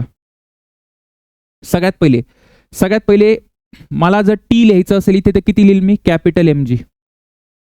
अरे टेन्शन किती या स्ट्रिंग मध्ये, कॅपिटल MG. एवढं कळतं का तुला, कळतं सर. अच्छा, आणि जर मला म्यू लिहायचं असेल बेटा, म्यू, तर म्यू म्हणजे काय ना, mass of string is negligible, पण मी त्याला छोटा m म्हणतो. ठीक आहे ना, छोटा m म्हणू आपण त्याला. आणि लेंथ ऑफ अ स्ट्रिंगला आपण पकडू कॅपिटल L. सो हे लिनियर मास डेन्सिटी जे आहे याला लिहू शकतो mass of a string per unit length. स्ट्रिंगचं मास बरं का, स्ट्रिंगचं मास, हे मास नाही. ओके, आता माझा फॉर्म्युला कसा बनेल बघा. आता हा T is equal to MG या केसमध्ये, पण मी जनरल कसं लिहितो ते महत्वाचं आहे. V is equal to √T divided by, याला लिहू शकतो मी मास अपॉन L लिहू शकतो बरोबर. मासला काय लिहिता येतं, डेन्सिटी इंटू व्हॉल्यूम. मासला काय लिहू शकतो मी, डेन्सिटी इंटू व्हॉल्यूम. म्हणजे एक सध्या हा फॉर्म्युला बनला कसा, T हा L वरती जाईल, TL अपॉन M. आता थोडंसं नीट लक्ष द्या, फॉर्म्युलांशी खेळ करायचा आपल्याला. आता V is equal to √T upon मासला लिहू शकतो मी एरिया. काय लिहू शकता सर तुम्ही, मासला लिहू शकतो डेन्सिटी इंटू व्हॉल्यूम आणि व्हॉल्यूमला एरिया इंटू लेंथ. एक कळते का तुला, density into volume is mass आणि व्हॉल्यूमला लिहू शकतो एरिया इंटू लेंथ. या वायरचा क्रॉस सेक्शनल एरिया असेल, सर्क्युलर क्रॉस सेक्शनल एरिया, त्याला πr² लिहिल मी नंतर, आणि इंटू लेंथ असतं बेटा बरोबर. आणि इकडे वरती होती एल, सो एल आणि एल कॅन्सल झाला. अजून एक फॉर्म्युला जो तुम्हाला लक्षात ठेवायचा आहे, V is equal to under root of T upon A rho. लक्षात राहील, T upon A rho. T काय sir? T is a tension, A is the area, कोणाचा एरिया? वायरचा cross section area. D is a rho is a density, कोणाची density? वायरची density, बरोबर, वायरच्या मटेरियलची डेन्सिटी. Okay sir. आणि लिनियर मास डेन्सिटी नाही, प्रॉपर डेन्सिटी ती है ना. लिनियर मास डेन्सिटी म्हणजे म्यू, म्यू. ठीक आहे. आता अजून काय मला सांगा, थोडंसं जर तुम्ही डोकं लावलं तर तुम्हाला एक कळेल. काय कळेल सर? बेटा हा फोर्स आहे, टेन्शन इज अ फोर्स, आणि एरिया, फोर्स अपॉन एरिया काय असतं? स्ट्रेस. काय असतं? स्ट्रेस. सो मी असं लिहितो S, S upon rho, force upon area. इथे टी अपॉन ए काय आहे ना, हा स्ट्रेस आहे, स्ट्रेस. स्ट्रेस, या वायरमध्ये काहीतरी स्ट्रेस प्रोड्यूस होईल. ठीक आहे, आलंय लक्षात? ओके सर, लक्षात आलेलं आहे, काही प्रॉब्लेम नाही. हे फॉर्म्युला लक्षात ठेवा. आता क्वेश्चन तर करूच आपण. काय काय क्वेश्चन आहे बघा. सगळ्यात पहिला क्वेश्चन, प्रश्न आहे string of mass M is under tension T. मानलं द लेंथ ऑफ स्ट्रिंग दिलेलं आहे. ओके, स्ट्रिंगचं मास दिलेलं आहे. आता इथे स्ट्रिंगचं मास दिलेलं आहे, हरकत नाही. A transfer wave start from one end of the string, the time taken by wave to reach the other end is. आता याच्यामध्ये कसं आहे ना, काय करावं लागेल? याला टाइम काढायचा आहे, मला टाइम काढायचा आहे. सो टाइम काढायला आधी मला वेव्हची वेलॉसिटी माहिती पाहिजे. काय सर वेव्हची वेलॉसिटी सांगा बरं? अंडर रूट ऑफ बेटा टी अपॉन म्यू, बरोबर, टी अपॉन म्यू. टीला काय लिहू शकतो मी? टीला लिहू शकता सर तुम्ही mg डिवायडेड बाय रोपचं टेन्शनाच्या, टी टेन्शनच्या टर्म मध्ये दिले, काय हरकत नाही. So T upon mu. हे झालं. आता आपल्याला काय पाहिजे? आता पाहिजे सर तुम्हाला टाइम. सो टाइम काय असतं? टाइम इज इक्वल टू काय असणार आहे? टाइम इज इक्वल टू असणार आहे, काय असणार आहे sir? Distance upon speed. Total आपल्याला एल ची स्ट्रिंग आहे, divided by speed. So distance किती माझ्याकडे? डिस्टन्स आहे एल डिवायडेड बाय स्पीड. ही स्पीड बघा, under root of T upon mu. थोडंसं नीट करायला, L upon under root of, याला काय लिहू शकता म्यूला? एम अपॉन एल, आणि एल वरती जाईल टी एल अपॉन एम. आता या एल ला जर रूट मध्ये घ्यायचं असेल तर आतमध्ये एल स्क्वेअर येईल, बरोबर आहे का? बघा मी कसं लिहितो, under root of L square upon T L upon हा जो एम आहे ना, हा वरती जाईल बेटा, इथे हा वरती जाईल, म्हणजे एल आणि एल कॅन्सल झाला. सो काय आलं? हे आलं एम एल बाय टी. आलंय का? एम एल बाय टी आलंय का? बघा बरं, M L by T. M L by टीचा रूट, कॅल्क्युलेशन नीट करा. कुठल्या एलचा आन्सर? डी. पुन्हा एकदा सांगतो, एल अपॉन ही झाली वेलॉसिटी. आता याला जर आतमध्ये घ्यायचे रूटच्या आतमध्ये, म्हणजे इथे मला रूट लावायचा आहे, त्याला एल स्क्वेअर लिहावं लागेल, इथे एल स्क्वेअर. म्हणून मी इथे एल स्क्वेअर जर लिहिला तर हे रूटमध्ये आणि हे रूटमध्ये, सो टोटलला मी रूटमध्ये घेतलं. So L square upon T L, L square upon T L, आणि हा एम वरती जाईल, हे सगळंच रूटमध्ये ना, एम वरती जाईल. सो एम इथे आला, एल एल कॅन्सल झाला, एम एल बाय टीचा रूट, आन्सर इज डी. ठीक आहे ना? आन्सर काय बेटा? डी आहे. ओके, आता तुम्हाला अजून एक गोष्ट सांगतो. काय गोष्ट सांगता सर तुम्ही? गोष्ट अशी आहे की हा प्रश्न जो आहे ना, इथे एक गोष्ट आहे, स्ट्रिंग ऑफ मास एम नसून ब्लॉक पाहिजे होता तिथे. ठीक आहे, कारण त्याचं मग ऍक्सेलरेशन बदलून जातं. पण ठीक आहे, आता सीईटीने जे कन्सिडर केलंय तेच आपण करू, जास्त डोकं न लावता, कारण टेन्शन त्यांनी देऊन ठेवलंय. स्ट्रिंग ऑफ मास एम जर पकडलं ना, प्रॉब्लेम काय माहिती का? स्ट्रिंग ऑफ मास एम जर पकडलं, स्ट्रिंगचं मास जर मी पकडलं, तर मग माझं जे टेन्शन आहे, टेन्शन प्रत्येक पॉईंटचं टेन्शन वेगवेगळं येईल, कारण स्ट्रिंगचं वेट ऍक्ट करेल. या पेनचं जर मास पकडलं तर या पॉईंटचं टेन्शन वेगळं, या पॉईंटचं टेन्शन वेगळं, या पॉईंटचं टेन्शन वेगळं. ठीक आहे, पुन्हा एकदा मला वाटतं त्यांनी ते मास, म्हणजे खाली एक हेवी मास लटकलेलं असेल दुसरं, त्याच्यामुळे टेन्शन येत असेल बरं का. आणि ते टेन्शन इतकं जास्त आहे की स्ट्रिंगमुळे आलेलं टेन्शन निग्लेक्ट करू शकतो. ओके, तुम्ही फॉर्म्युला, मी काय बोललो ते कळालं तर ठीक आहे, नाही तर फॉर्म्युल्याकडे लक्ष द्या, है ना. या डेप्थवाल्या गोष्टी आहे त्या शेवटी होत नाही. String has a mass per unit length, म्हणजे आपल्याला बेटा काय दिले? मास पर युनिट लेंथ दिलं इथं. इक्वेशन ऑफ अ सिंपल, काय विचारलं? टेन्शन. टेन्शनचा अर्थ काय होतो? टेन्शन असतं सर, टेन्शन. अच्छा, टेन्शन आणि वेलॉसिटीचं काय रिलेशन आहे?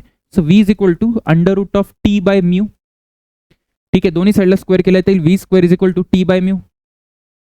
सो मला टेन्शन जर पाहिजे असेल तर येईल किती येईल? So tension is equal to यायला पाहिजे v square into mu, v square into mu, right. So आता टी इज इक्वल टू व्हीचा स्क्वेअर म्हणजे आता याची स्पीड काढावं लागेल तुम्हाला. स्पीड काढा बरं, याची किती येतं? V is equal to omega by k. Omega बघा हा ओमेगा बाय के 80/2 म्हणजे किती आली v is equal to 40. So 40चा square into mu. Mass per unit length किती ते मास पर युनिट लेंथला थोडंसं सावधानी रे बाबा.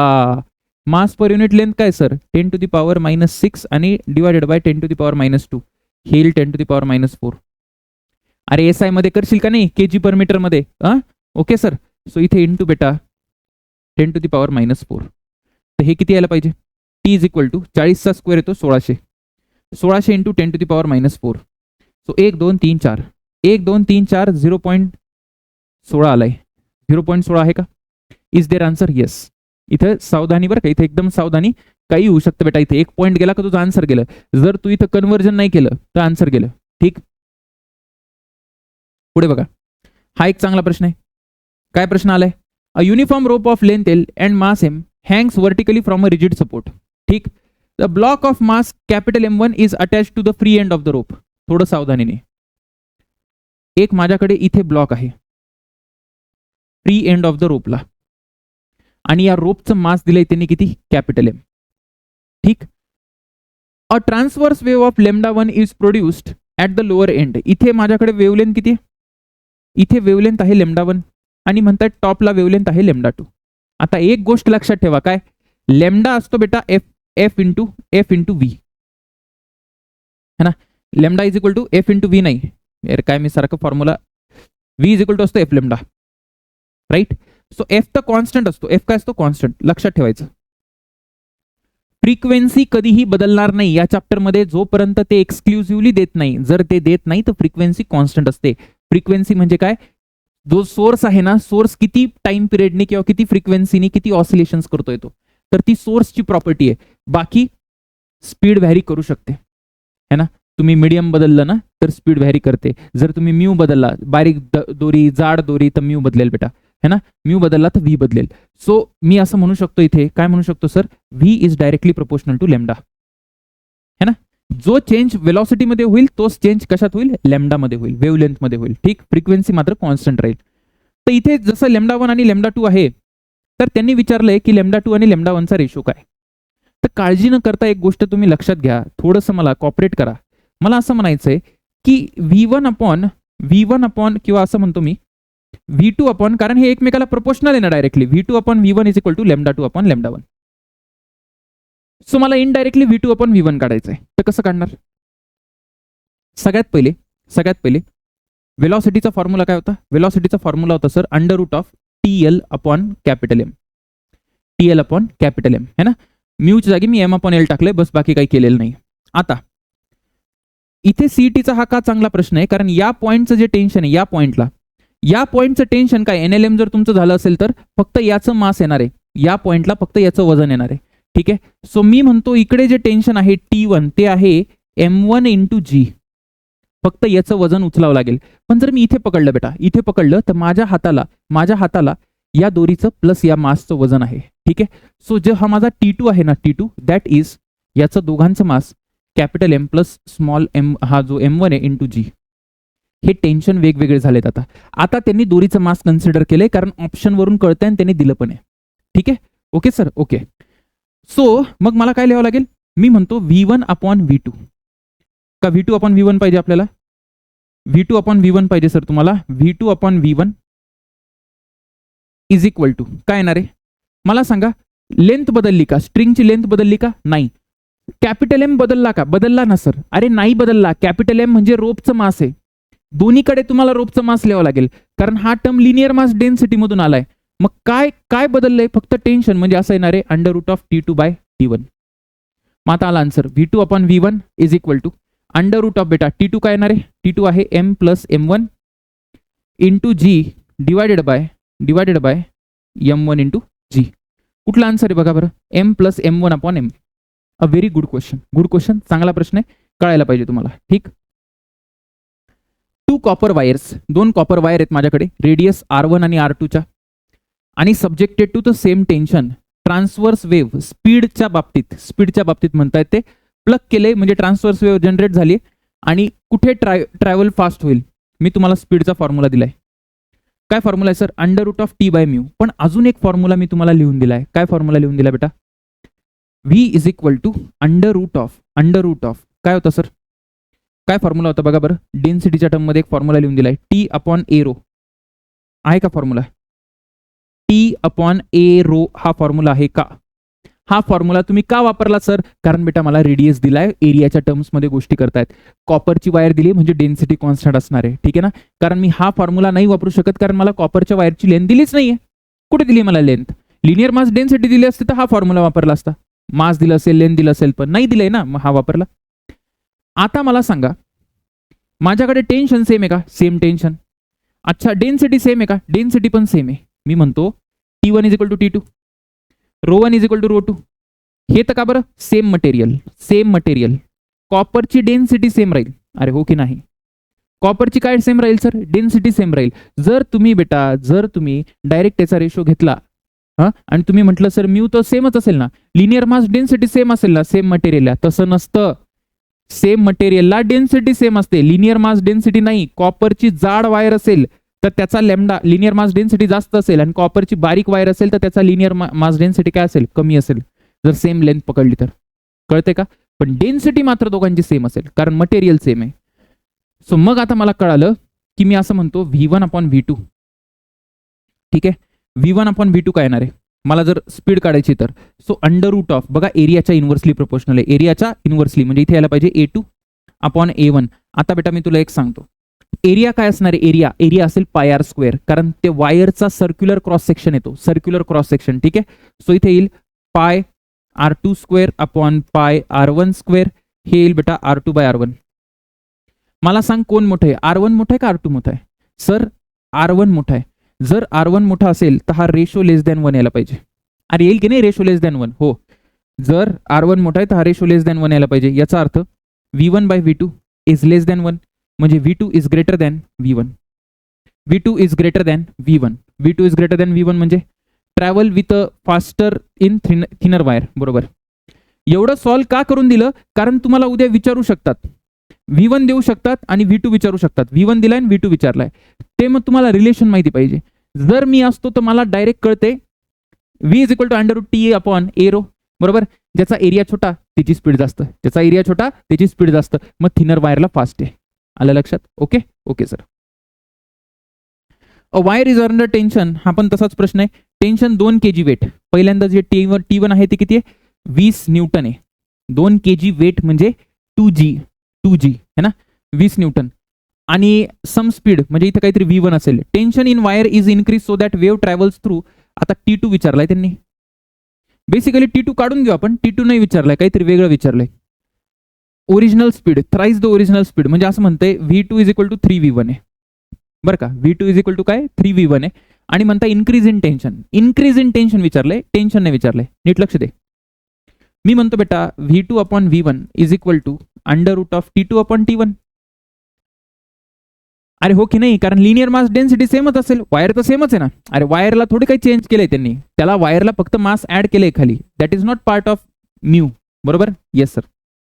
So is equal to under root of, so नंतर आधीचं टेन्शन काय, आधीचं टेन्शन आहे किती आहे बेटा, ते 20 आहे, आणि V2 अपॉन V1 किती आहे, V2 अपॉन V1 कराल तर 3 आहे, so 3 is equal to under root of T2 by 20, T2 किती येणार आहे, इथून दोन्ही साईडला स्क्वेअर करा, इथे 9 येईल, 9 इंटू 20 किती येईल, 180, T2 किती आलं बेटा, 180, किती आलं सर, 180, बरोबर.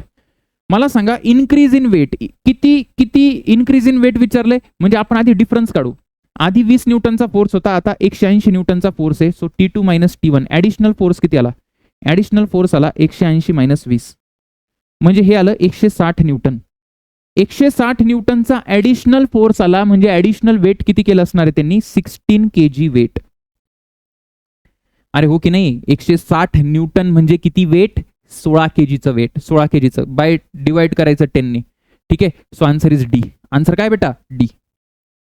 कळतंय तुम्हाला, कळतंय सर, बघा हे ट्रान्सवर्स वेव्ह आपल्याला लेंथ दिले आणि स्ट्रेस, टेन्साइल स्ट्रेस विचारलाय, मी तुम्हाला फॉर्म्युला लिहून दिलाय, काय फॉर्म्युला लिहून दिलाय सर तुम्ही, V is equal to under root of S upon rho, लिहून ठेवलाय, अरे लिहिले का, सगळं लिहिले यार आपण, स्क्वेअर करायला V square is equal to S upon rho, इथून S किती आला बेटा, V square into rho, V square into rho, V square into rho, हा एक चांगला प्रश्न आहे, हा एक चांगला प्रश्न आहे. तुम्हाला कॅल्क्युलेशन करावं लागेल आणि याचा आन्सर कमेंट करून सांगा. तुम्हाला कॅल्क्युलेशन, जर तुम्ही खरंच सीओपी वाले स्टुडंट असाल ना, तर हा क्वेश्चनचं कॅल्क्युलेशन स्वतः करा. मी तुम्हाला सांगेन कसं करायचं आहे.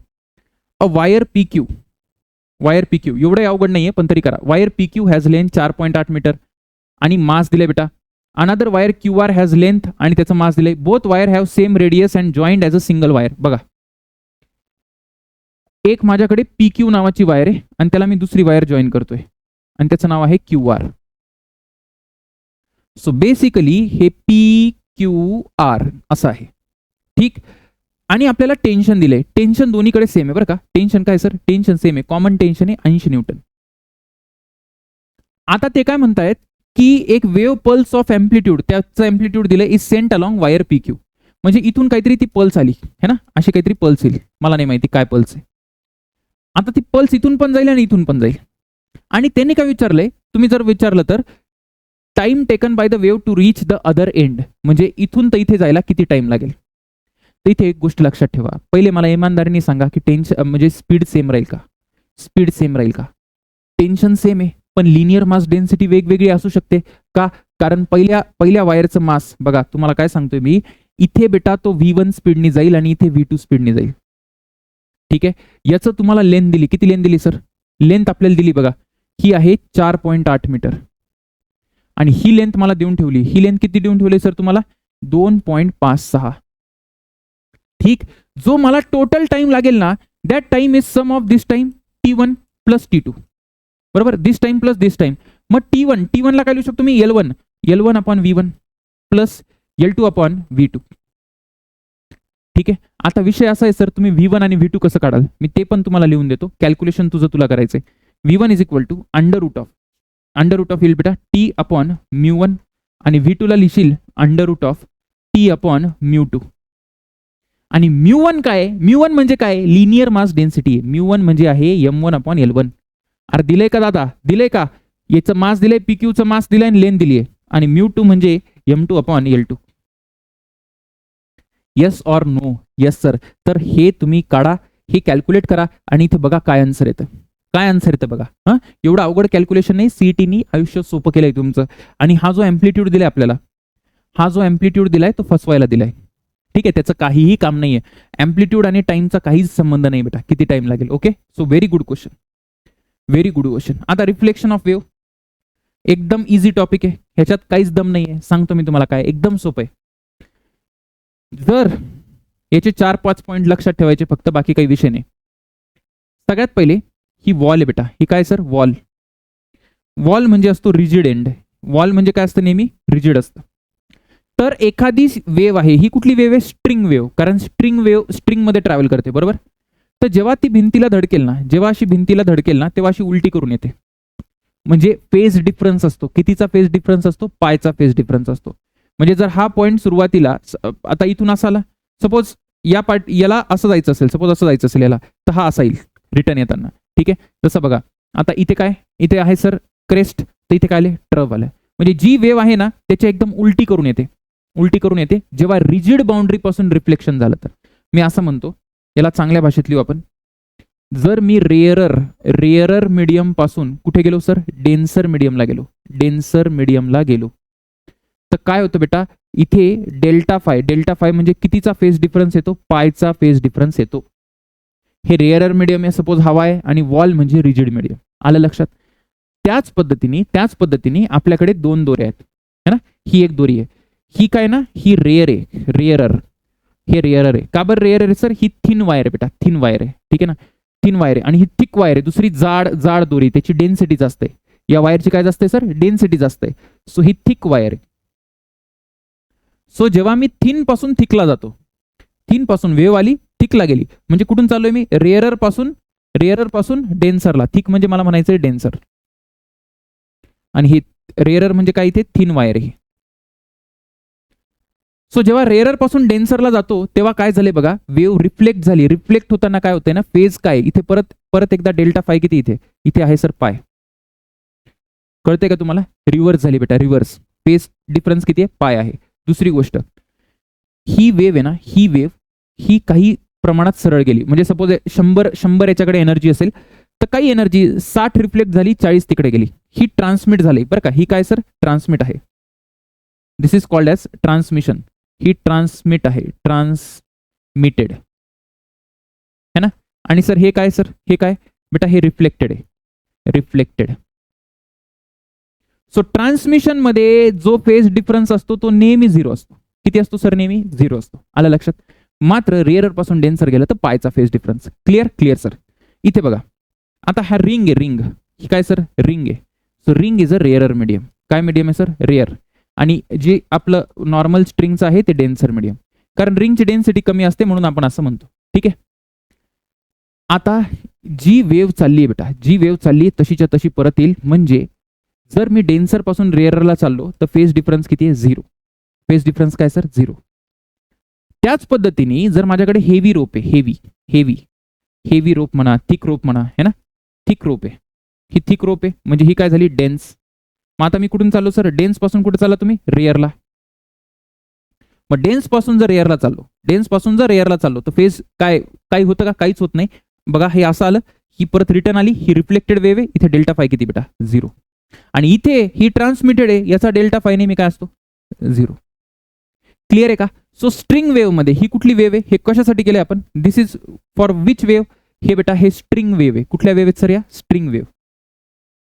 सो स्ट्रिंग वेव्ह मध्ये नेहमी लक्षात ठेवायचं की डेन्सर म्हणजे रेअरर पासून डेन्सरला गेलं तर 180 चा फेज डिफरन्स तयार होईल, आणि डेन्सर पासून रेअररला गेलं तर काहीही फरक पडणार नाही. ठीक आहे, ओके सर, ओके. हेच जर लॉन्जिट्युडनल वेव्ह आहे, लॉन्जिट्युडनल म्हणजे साऊंड वेव्ह बरं का, लॉन्जिट्युडनल म्हणजे साऊंड. तर साऊंड मध्ये उलट असतं, एवढं लक्षात ठेवा. काय उलट असतं की इथे कंप्रेशन हे रेअर फ्रॅक्शन, हे कंप्रेशन म्हणजे जवळ येणं है ना, मी बोलतोय हॅलो असं जवळ आलं है ना, आणि तिकडचे असे दूर गेले असतील. So compression rare fraction, compression rare fraction, compression. So कंप्रेशनच राहणार आहे. म्हणजे रेअर पासून इथे कुठून चालू आपण, हे रेअर आहे, हे काय सर, हे रेअर मीडियम आहे, आणि हे डेन्स आहे. रिजिड वॉल म्हणजे डेन्स, म्हणजे रेअर पासून डेन्सला गेल्यानंतर काहीही चेंज होत नाही. म्हणजे डेल्टा फाय किती आहे सर, 0. स्ट्रिंग मध्ये उलट होतं, तिथे पायचा फेज डिफरन्स होता बरोबर. म्हणजे कंप्रेशनच झालं. तर पण जर मी डेन्सर पासून रेअरला गेलो है ना, हे रेअर मीडियम आहे. कुठलं मीडियम आहे, रेअर. आणि हे काय सर, हे डेन्स आहे बेटा, हे डेन्स आहे. मग मी डेन्स पासून जर रेअरला गेलो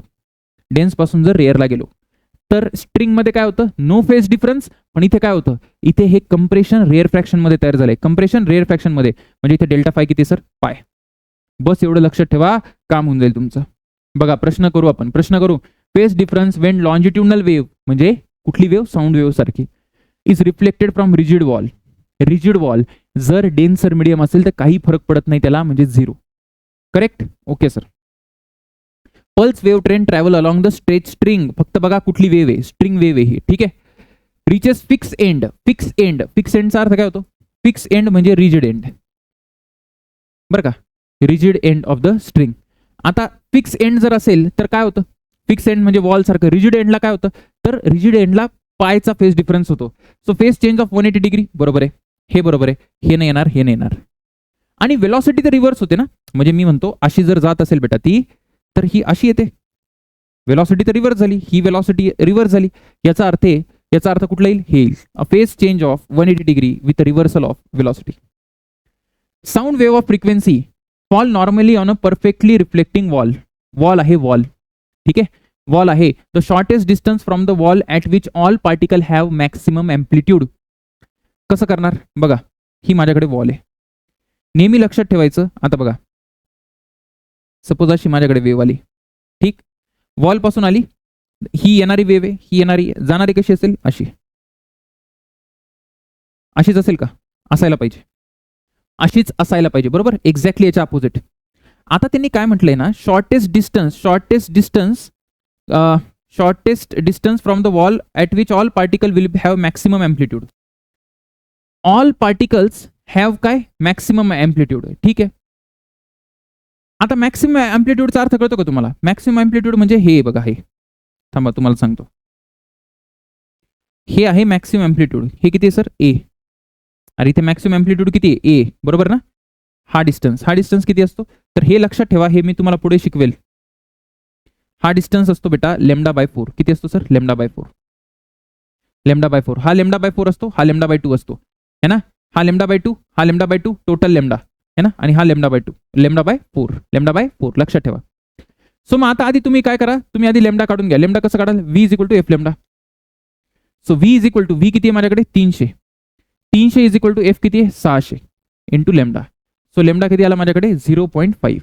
सो मला पाहिजे तो रिक्वायर्ड डिस्टन्स लेमडा बाय 4 म्हणजे किती आलं? 0.5 बाय 4 म्हणजे याला पाहिजे 1/8. 1/8 आहे का answer? 1/8 is the correct answer.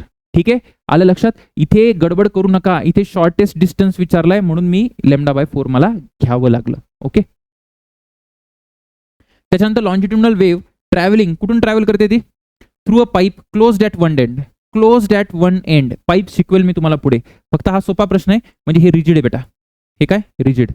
म्हणजे हा कसं झालं सर? डेन्स झालं, dense. Closed at one end असे पाईप असेल. इथे चाललंय रेअर पासून कुठे चाललोय आपण? रेअर पासून डेन्सला चाललोय. काही फरक पडणार नाही, काही फरक पडणार नाही. मग काय सांगितलंय की रेअर फ्रॅक्शन जर क्लोज एंडला गेलं तर काय येणार आहे? रेअर फ्रॅक्शनच येईल. अरे हो की नाही? रेअर फ्रॅक्शनच येणार. करेक्ट. सुपरपोजिशन ऑफ वेव्ह एकदम सोपा टॉपिक आहे, एकदम सोपा है ना. एवढं संपवू, मग नेक्स्ट लेक्चर पासून स्टेशनरी वेव्ह आपण सुरू करणार. सर सुपरपोजिशन काय असतं? इथून पण प्रश्न येतात.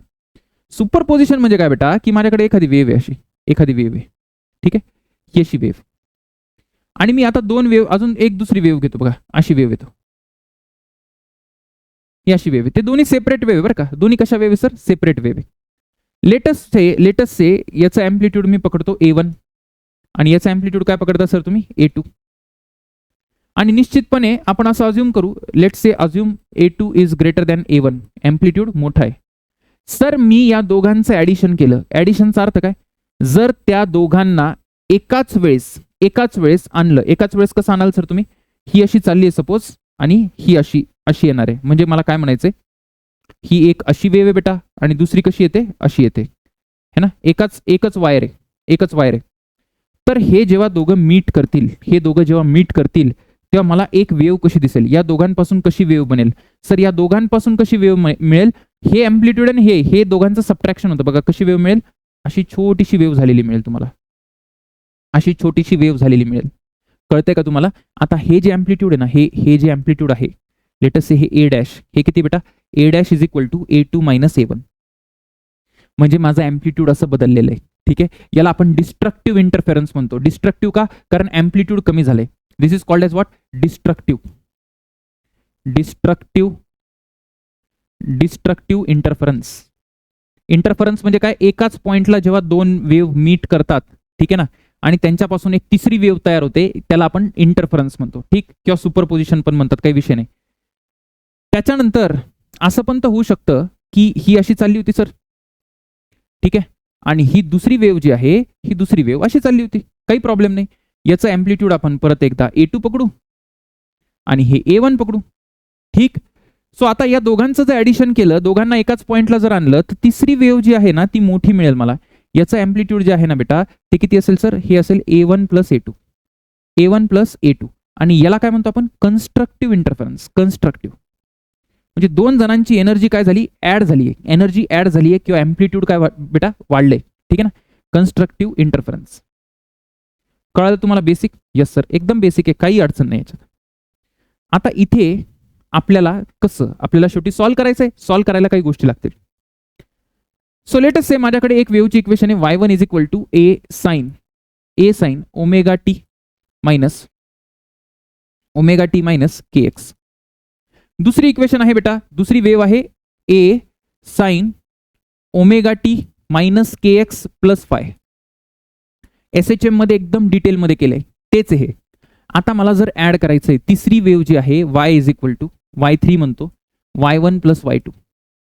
तर याची इक्वेशन जी आहे y3 ची, ती काय येते? तर a डॅश म्हणजे रिझल्टंट अँप्लिट्यूड या दोघांचा. साइन इथे येतं बेटा omega T minus kx plus five dash.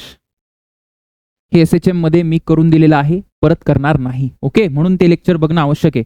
a dash is equal to under root of A1 चा स्क्वेअर प्लस A2 चा square plus 2 times A1 A2 cos phi. Very clear. This is the formula for net amplitude. ठीक आहे. जर if A1 is equal to A2 is equal to A असेल, जर amplitude equal असतील तर A डॅशचा shortcut पण मी लिहून दिला होता. काय शॉर्टकट होता सर? तो होता बेटा 2A cos phi by 2. 2A cos phi by 2. Very important, very important. Got it, got it. त्याच्यानंतर फाय डॅश साठी पण फॉर्म्युला लिहून दिला होता. जर तुम्हाला आठवत असेल तर फाय डॅश साठी मी फॉर्म्युला लिहून दिला होता. काय फॉर्म्युला होता? फाय डॅश साठी फॉर्म्युला होता, फाय डॅश असतो बेटा tan phi is equal to, मी सांगितलं होतं काय सांगितलं होतं की सगळ्यात पहिले आपण काय करतो, सगळ्यात पहिले जी नॉर्मल टर्म आहे एक्स ची त्याला खाली लिहितो. म्हणजे मला काय म्हणायचंय, म्हणजे मला इथे खाली लिहावं लागेल. काय लिहावं लागेल? अच्छा, इथे अँप्लिट्यूड मी दोघांचं सेम घेतलंय है ना, तर नेसेसरी नाही, दरवेळेस अँप्लिट्यूड सेम राहील. याला A1 A2 म्हणू आपण. सो इथं खाली येतो A2 है ना, इथे A1 येतो, A1 कारण याचा फेज नाहीये, मी तिथे सांगितलं SHMच्या वेळेस. आणि वरती काय येतो A2 sin phi. SHMचं लेक्चर बघा, बघितलं नसेल तर, upon A1 plus A2 cos phi असं यायला पाहिजे, गॅरंटेड. याच्यावर सीईटीने आतापर्यंत जास्त प्रश्न विचारले नाही, एकही विचारला नाही, पण याच्यावर त्यांचा फोकस आहे. Are you getting what I am trying to say? Okay sir, okay. थोडंसं जर तुम्ही नीट लक्ष दिलं, काय लक्ष दिलं सर, एक फॉर्म्युला असतो. काय फॉर्म्युला असतो? इंटेन्सिटी ऑफ वेव्ह असते, इंटेन्सिटी. 11वीच्या चॅप्टरमध्ये आहे, मी तुम्हाला एक शॉर्टकट सांगतो, म्हणजे एक कामाची गोष्ट सांगतो. इंटेन्सिटी म्हणजे काय असतं? Energy radiated per unit area per unit second है ना, energy at a given point per unit area per unit second. So he intensity ना डायरेक्टली प्रोपोर्शनल टू अँप्लिट्यूडचा स्क्वेअर असते, अँप्लिट्यूडचा स्क्वेअर असते.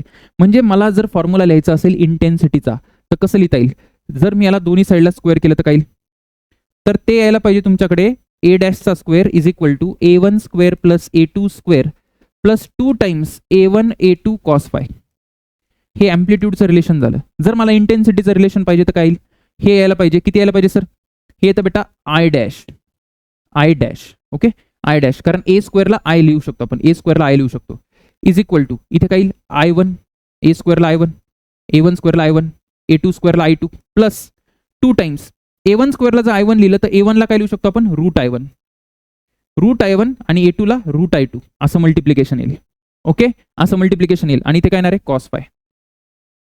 Got it, got it. आता ऐका, जेव्हा five, आता थोडंसं महत्वाच्या गोष्टी आहेत, हे डायरेक्ट तुम्ही लक्षात ठेवा. पाय इज इक्वल टू 0, 2 पाय, 4 पाय, 6 पाय जर असेल तर याला मी म्हणतो कन्स्ट्रक्टिव्ह. कन्स्ट्रक्टिव्ह काय असतं समजवलंय तुम्हाला मी. आणि त्यावेळेस माझा जो A डॅश असतो तो असतो A1 प्लस A2. मी तुम्हाला दाखवून दिलंय, दाखवले की नाही? अरे दाखवले की नाही? Yes sir. आणि इंटेन्सिटी किती असते? इंटेन्सिटी काय असते बेटा? इंटेन्सिटी काय असते हे लक्षात ठेवा तुम्ही, हे महत्वाचं आहे. त्यावेळेस इंटेन्सिटी असते under root of I1 plus under root of I2 चा स्क्वेअर. ठीक आहे. अरे असेल की नाही, असेल की नाही बघा. इथे जर cos phi 0 टाकला, cos 0 काय असतो? 1. ठीक आहे, हे 1 झालं तर I1 plus I2 plus 2 times under root I1 I2 that is nothing but हे काय बेटा? Route I1 plus route I2 चा स्क्वेअर आहे. ठीक आहे. सो हे लक्षात ठेवा. हे काय ना, हे कसल्या कंडिशन आहे? हे काय? हे मॅक्सिमम वाल्या कंडिशन आहे, मॅक्सिमम. ठीक आहे. कोणी जर विचारलं तर मॅक्सिमम अँप्लिट्यूड किती आहे तर हे मॅक्सिमम अँप्लिट्यूड. कोणी विचारलं तर मिनिमम मॅक्सिमम इंटेन्सिटी तर ही मिनिमम इंटेन्सिटी. ठीक.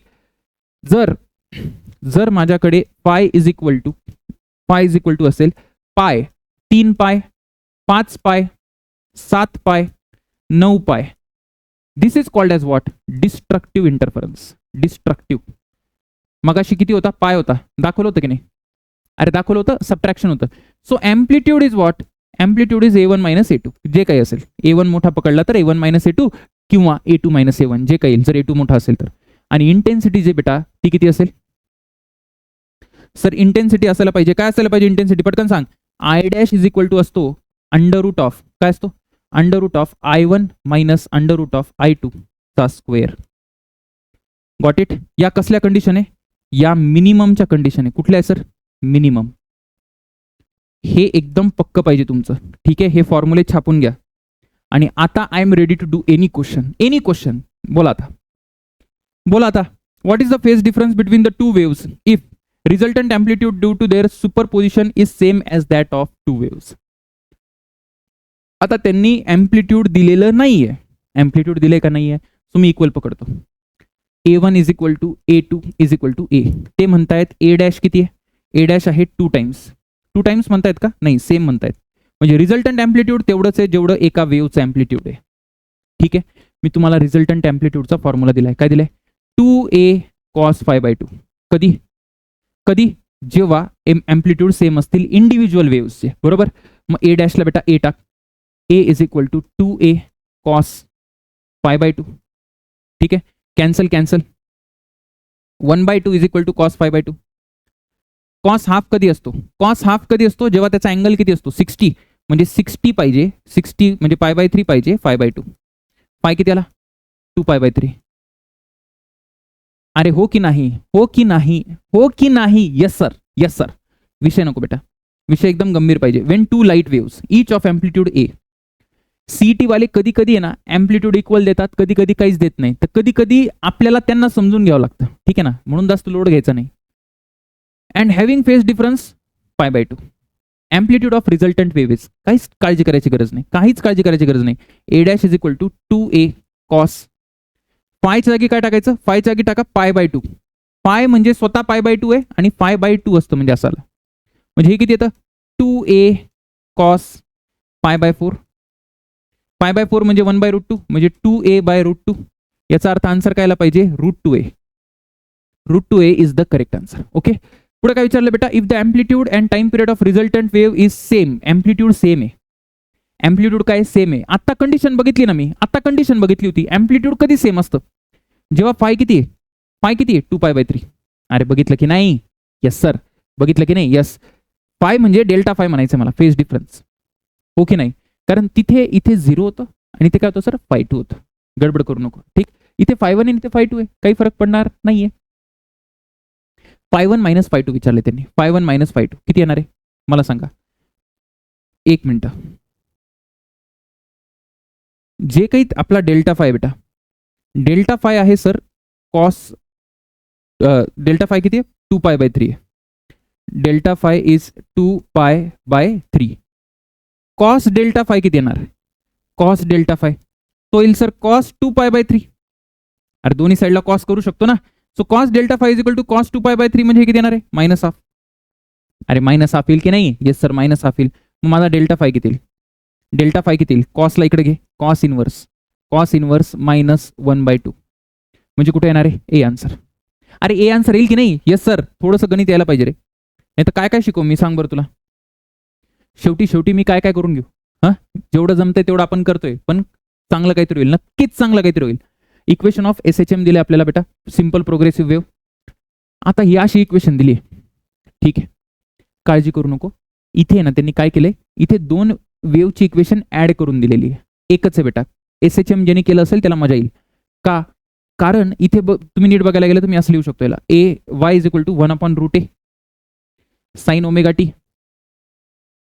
ठीक आहे, प्लस ऑर मायनस 1/√B. याला लिहायचं आधी sin ωt प्लस π/2. आता तुम्हाला कळेल की या दोघांमधला फेज डिफरन्स किती आहे. फाय आहे सर, डेल्टा फाय म्हणा, फाय म्हणा, एकच आहे. किती आहे बेटा? π/2. मग आता 2A cos π/2 नका लावू अँप्लिट्यूड साठी. का? कारण तो तेव्हा लावतात जेव्हा अँप्लिट्यूड इक्वल आहे. इथे इक्वल नाही बघा अँप्लिट्यूड. मग काय करावं लागेल? मग A डॅश लिहावं लागेल तुम्हाला. काय लिहायचं? Under root of sir A1 चा स्क्वेअर, A1 चा स्क्वेअर प्लस A2 चा स्क्वेअर. ठीक, प्लस 2 टाइम्स A1 A2 आणि cos 90. cos 90 किती असतो? 0. हा 0 होऊन जाईल पूर्ण टर्म, कारण cos 90 0. So 1/A plus 1/B चा रूट. 1/A प्लस 1/B चा रूट जर केला तर B प्लस A/AB असायला पाहिजे. ठीक आहे ना, असायला पाहिजे B प्लस A/AB. आता हे ओरली करू शकतो मी, हां ओरली. पण काही विद्यार्थी कसं आहे, आत्ता जागे झालेले असतात, त्यांच्यासाठी बेटा बघा असं कॅल्क्युलेशन करावं लागतं. नाहीतर चांगला विद्यार्थी असेल त्याला डायरेक्ट कळेल यार, कॉस बघून कळतं की 90 डिग्री म्हणजे या दोघांचा स्क्वेअर घेऊन रूट करायचा. बरोबर आहे का? This degree and this is root घेऊन करायचं. 2 wave superimpose two's ratio of intensity. इंटेन्सिटीचा रेशो देऊन ठेवलाय मला. Ratio of maximum and minimum intensity मी तुला लिहून दिलं यार. मॅक्सिमम इंटेन्सिटी किती असते बेटा?